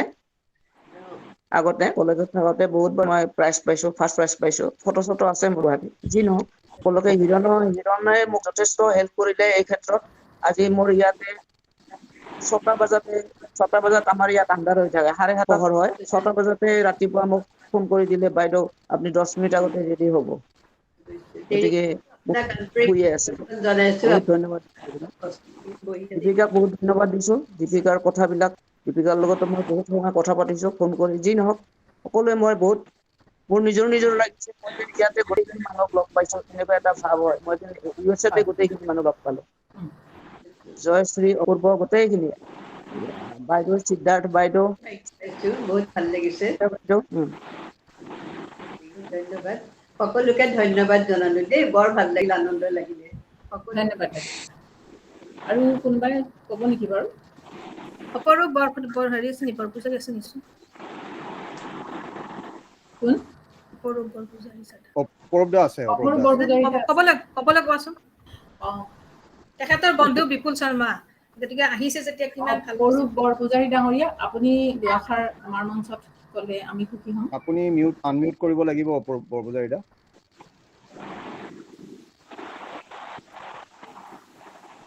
অঁ, দাদা একদম দৰ্জা নমস্কাৰ। মই প্ৰথমতে শুনিছেনে বাৰু মোৰ কথাকেইটা? শুনিছো। নমস্কাৰ দাদা। শুনা পাইছে? নমস্কাৰ। নমস্কাৰ। তাৰমানে মই ক্ষমা বিচাৰিছো এটা কথাৰ কাৰণে। মই বৰ্তমান শিৱসাগৰত আছো। শিৱসাগৰত মানে যান্ত্ৰিক লাইটৰ অলপ প্ৰব্লেম হৈছিলে সেই সময়ত, সেইকাৰণে মই অনলাইনত আহিব নোৱাৰিলো, অলপ দেৰি হৈ গ'ল। সেইকাৰণে মই প্ৰথমতে আপোনালোকৰ আগত ক্ষমা বিচাৰিলো। নমস্কাৰ বৰপূজাৰী ডাঙৰীয়া, খুব ভাল লাগিল আপোনাক দেখি। আপুনি যে আজি যোগদান দিলে বৰ আনন্দিত হলো। নমস্কাৰ, ভাল লাগিছে। বিপুল শৰ্মা দেৱক মই চিনি পাওঁ বহুত দিনৰ পৰা। তেওঁক মানে ভালকে জানো মই, আৰু তেওঁ যে আহি পেলাই ইয়াতে লিড ললে সেইকাৰণে ভাল লাগিছে। আৰু তেওঁ বহুত গুণী মানুহ এজন, মানে চব ফালৰ পৰা সাহিত্য চৰ্চা হওক বা জাৰ্নেলিজিমৰ ফালৰ পৰা হওক, তেওঁ এটা দখল আছে, সেইকাৰণে ভাল লাগিলে। কিন্তু মই বহুতখিনি কথা মিছ কৰিলো। বাৰু ভাল লাগিলে। নমস্কাৰ। নমস্কাৰ। ধন্যবাদ দাদা, ধন্যবাদ। আপোনাৰ দুআষাৰ কথাও আমাৰ কাৰণে মূল্যৱান। ধন্যবাদ। নমস্কাৰ। এতিয়া আমাৰ গগৈদা আছে নেকি বাৰু? গগৈদা আছে যদি দুআষাৰ ক'লে ভাল আছিল। সদানন্দ গগৈ দাদা আপুনি আছে নেকি বাৰু? আছো। গগৈদা আপুনি দুআষাৰ আপোনাৰ পৰা শুনিম বুলি। আটাইকে ধন্যবাদ জনাইছো। বৰ সুন্দৰ এটি অনুষ্ঠান। আৰু বিপুল শৰ্মাদেৱৰ সাহিত্য সমালোচনা আৰু তেখেতৰ কবিতা আবৃত্তি খুব ভাল লাগিল। আৰু ইয়াত যিসকল কবিয়ে কবিতা আবৃত্তি কৰিলে, তেখেতসকলৰ আটাইৰে কবিতা খুব সুন্দৰ লাগিল। আমি কামনা কৰিছো আমাৰ অনুষ্ঠান সাহিত্য বা স্বৰ্ণ শাখাৰ এই জয় যাত্ৰা অব্যাহত থাকক। আটাইকে শুভৰাত্ৰি জনাইছো। ধন্যবাদ। দাদা ধন্যবাদ। এতিয়া মই আমাৰ সভাৰ আজীৱন সদস্যা শ্ৰীমতী ডেইজী বৰগোহাঁই, তেওঁ ডিব্ৰুগড় অনাতাঁৰ কেন্দ্ৰৰ ঘোষিকা হিচাপে ইতিমধ্যে কৰ্মৰত। তেখেতক আজিৰ সভাৰ শলাগৰ সদায় অনুষ্ঠানৰ বাবে মই মঞ্চলৈ আমন্ত্ৰণ জনাইছো। নমস্কাৰ। আজি উপস্থিত থকা সকলোলৈকে আন্তৰিক শুভকামনা জ্ঞাপন কৰিলো। অসম সাহিত্য সভা মুম্বাই স্বৰ্ণ শাখাই আয়োজন কৰা কবিতাৰ এসন্ধ্যা অনুষ্ঠানটি উপভোগ কৰি আমি সকলোটি আজি বহু পুলকিত হলো। অনুষ্ঠানটি সাফল্যমণ্ডিত কৰি তোলাৰ ক্ষেত্ৰত বিশেষকৈ স্বৰ্ণ শাখাৰ সভাপতি শ্ৰীমতী সুৰেয়া জাহান বাইদেউ ডাঙৰীয়ানী আৰু সাধাৰণ সম্পাদক শ্ৰীযুত দেৱব্ৰত চক্ৰৱৰ্তী ডাঙৰীয়া, প্ৰচাৰ বিভাগৰ শ্ৰীমতী দেৱিকা বৰপূজাৰী ডাঙৰীয়ানী সহ সমূহ আজীৱন সদস্যলৈ আন্তৰিকতাৰে ধন্যবাদ জ্ঞাপন কৰিলো। কবিতাৰ এসন্ধ্যা অনুষ্ঠানৰ আহ্বায়িকা শ্ৰীযুতা হিৰণ ভূঞা ডাঙৰীয়ানী বাইদেউলৈ যাচিলো অশেষ ধন্যবাদ। লগতে মোক শলাগৰ শৰাই আগবঢ়াবলৈ সুযোগ দিয়াৰ বাবেও তেখেতলৈ মোৰ বিশেষ ধন্যবাদ জ্ঞাপন কৰিলো। আজিৰ এই সন্ধিয়াটিত দিল্লীৰ পৰা আৰু অসমৰ বিভিন্ন ঠাইৰ পৰা নিমন্ত্ৰিত কৰি অনা 5গৰাকী কবিয়ে তেখেতসকলৰ স্বৰচিত কবিতাৰে সন্ধিয়াটো মনোমুগ্ধ কৰি তুলিছিল। সঞ্চালক আৰু অসমৰ প্ৰতিষ্ঠিত কবি তথা সাংবাদিক সমালোচক শ্ৰদ্ধাৰ শ্ৰীযুত বিপুল শৰ্মা ডাঙৰীয়াই বৰ সুন্দৰকৈ স্বৰচিত কবিতা পাঠ সহ সুন্দৰ সঞ্চালনাৰে সভাৰ সৌষ্ঠৱ বঢ়াই তুলিলে। তেখেতলৈ কুশল কামনা যাচি আন্তৰিকতাৰে অশেষ ধন্যবাদ সহ আমাৰ শলাগৰ শৰাই আগবঢ়ালো। অনুষ্ঠানটিত 5গৰাকী নিমন্ত্ৰিত বিশিষ্ট কবিয়ে তেখেতসকলৰ বহুমূলীয়া সময় দিয়াৰ বাবে আন্তৰিকতাৰে ধন্যবাদ জ্ঞাপন কৰি তেখেতসকললৈ শলাগৰ শৰাই আগবঢ়ালো। সাহিত্যপ্ৰেমী কবিতাপ্ৰেমীসকলক বাদ দি আমাৰ অনুষ্ঠান সাফল্যমণ্ডিত কৰিব পৰাটো আশা কৰিব নোৱাৰি। সেয়ে যিসকল শ্ৰোতা দৰ্শকে আমাৰ সৈতে উপস্থিত থাকি সহযোগিতা আগবঢ়ালে ইমান সময়ে তেখেতসকললৈকো আন্তৰিকতাৰে ধন্যবাদ সহ শলাগৰ শৰাই আগবঢ়ালো। আজিৰ কাৰিকৰী দিশটো সুন্দৰকৈ নিয়ন্ত্ৰণ কৰি অনুষ্ঠানটি সফল কৰি তোলাৰ বাবে মুম্বাই সাহিত্য সভাৰ সাধাৰণ সম্পাদক শ্ৰীযুত দেৱব্ৰত চক্ৰৱৰ্তী ডাঙৰীয়ালৈকো আন্তৰিক ধন্যবাদ সহ শলাগৰ শৰাই আগবঢ়ালো। এতিয়া অনুষ্ঠানৰ শেষত সকলোলৈকে পুনৰ শুভকামনা যাচি আৰু সকলোৰে সুখ শান্তি উজ্জ্বল ভৱিষ্যত কামনা কৰি মই ডেইজি বৰগোহাঁয়ে ইমানতে বিদায় মাগিলো। এনে বহু সুন্দৰ সুন্দৰ সন্ধিয়াত নৱ নৱ সৃষ্টিৰ আমেজেৰে ভৱিষ্যতেও আমি পুনৰাই এই একে মঞ্চতে নিশ্চয় লগ হ'ম। তেতিয়ালৈকে ধন্যবাদ। এতিয়া জাতীয় সংগীত পৰিৱেশন কৰা হ'ব। জাতীয় সংগীত আৰম্ভ কৰাৰ আগতে জয়শ্ৰীয়ে এইখিনি ধন্যবাদটো দি দিয়া। ইতিমধ্যে আমাৰ ৱেবত আমাৰ লগত অংশগ্ৰহণ কৰি থকা অৰুণিমা শৰ্মা মহাপাত্ৰ বাইদেউ, বন্তি দত্ত, ডেইজি বৰগোহাঁই, দেৱিকা বাইদেউ, গীতাঞ্জলি বৰ্মন, গীতাশ্ৰী কাশ্যপ, কাৰ্তিক তালুকদাৰ, মনোৰমা বাইদেউ, ময়ূৰী গোস্বামী, সৰস্বতী পাহাৰী শইকীয়া, পূৰ্বী তালুকদাৰ, সদানন্দ গগৈদা, বাইদেউ, সুৰেজাহান বাইদেউ, হিৰণ বাইদেউ, দিবাকৰ ডাঙৰীয়া, আপোনালোক সকলোকে মই আন্তৰিক ধন্যবাদ জনালোঁ। সকলোৱে সুৰক্ষিত থাকক, সুস্বাস্থ্যৰ অধিকাৰী হৈ থাকক। আমি আকৌ এনেকৈ পুনৰ লগ পাম, আকৌ সাহিত্য চৰ্চা কৰিম। আজিৰ সন্ধিয়াটো সময় ইমান মূল্যৱান, তথাপি সকলোৱে আজি সময় আমাৰ লগত অতিবাহিত কৰি আমাক অকণমান হ'লেও আমাৰ মণিকোঠত সোমাবলৈ চেষ্টা কৰাৰ বাবে সকলোকে বহুত বহুত ধন্যবাদ। আমি এতিয়া আমাৰ জাতীয় সংগীতক শ্ৰদ্ধা জনাই আমাৰ অনুষ্ঠানৰ ইমানতে সামৰণি মাৰিম। ধন্যবাদ। জাতীয় সংগীতৰ কাৰণে আপোনাৰ সকলোকে নিজকে মিউট কৰিবলৈ কোৱা হ'ল আৰু তাৰ পৰৱৰ্তী সংগীতটো শেষ হোৱাৰ লগে লগেই কৰিম। আপোনাৰ সকলোকে থিয় হ'বলৈ অনুৰোধ জনাম। ধন্যবাদ।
ধন্যবাদ দেৱব্ৰত।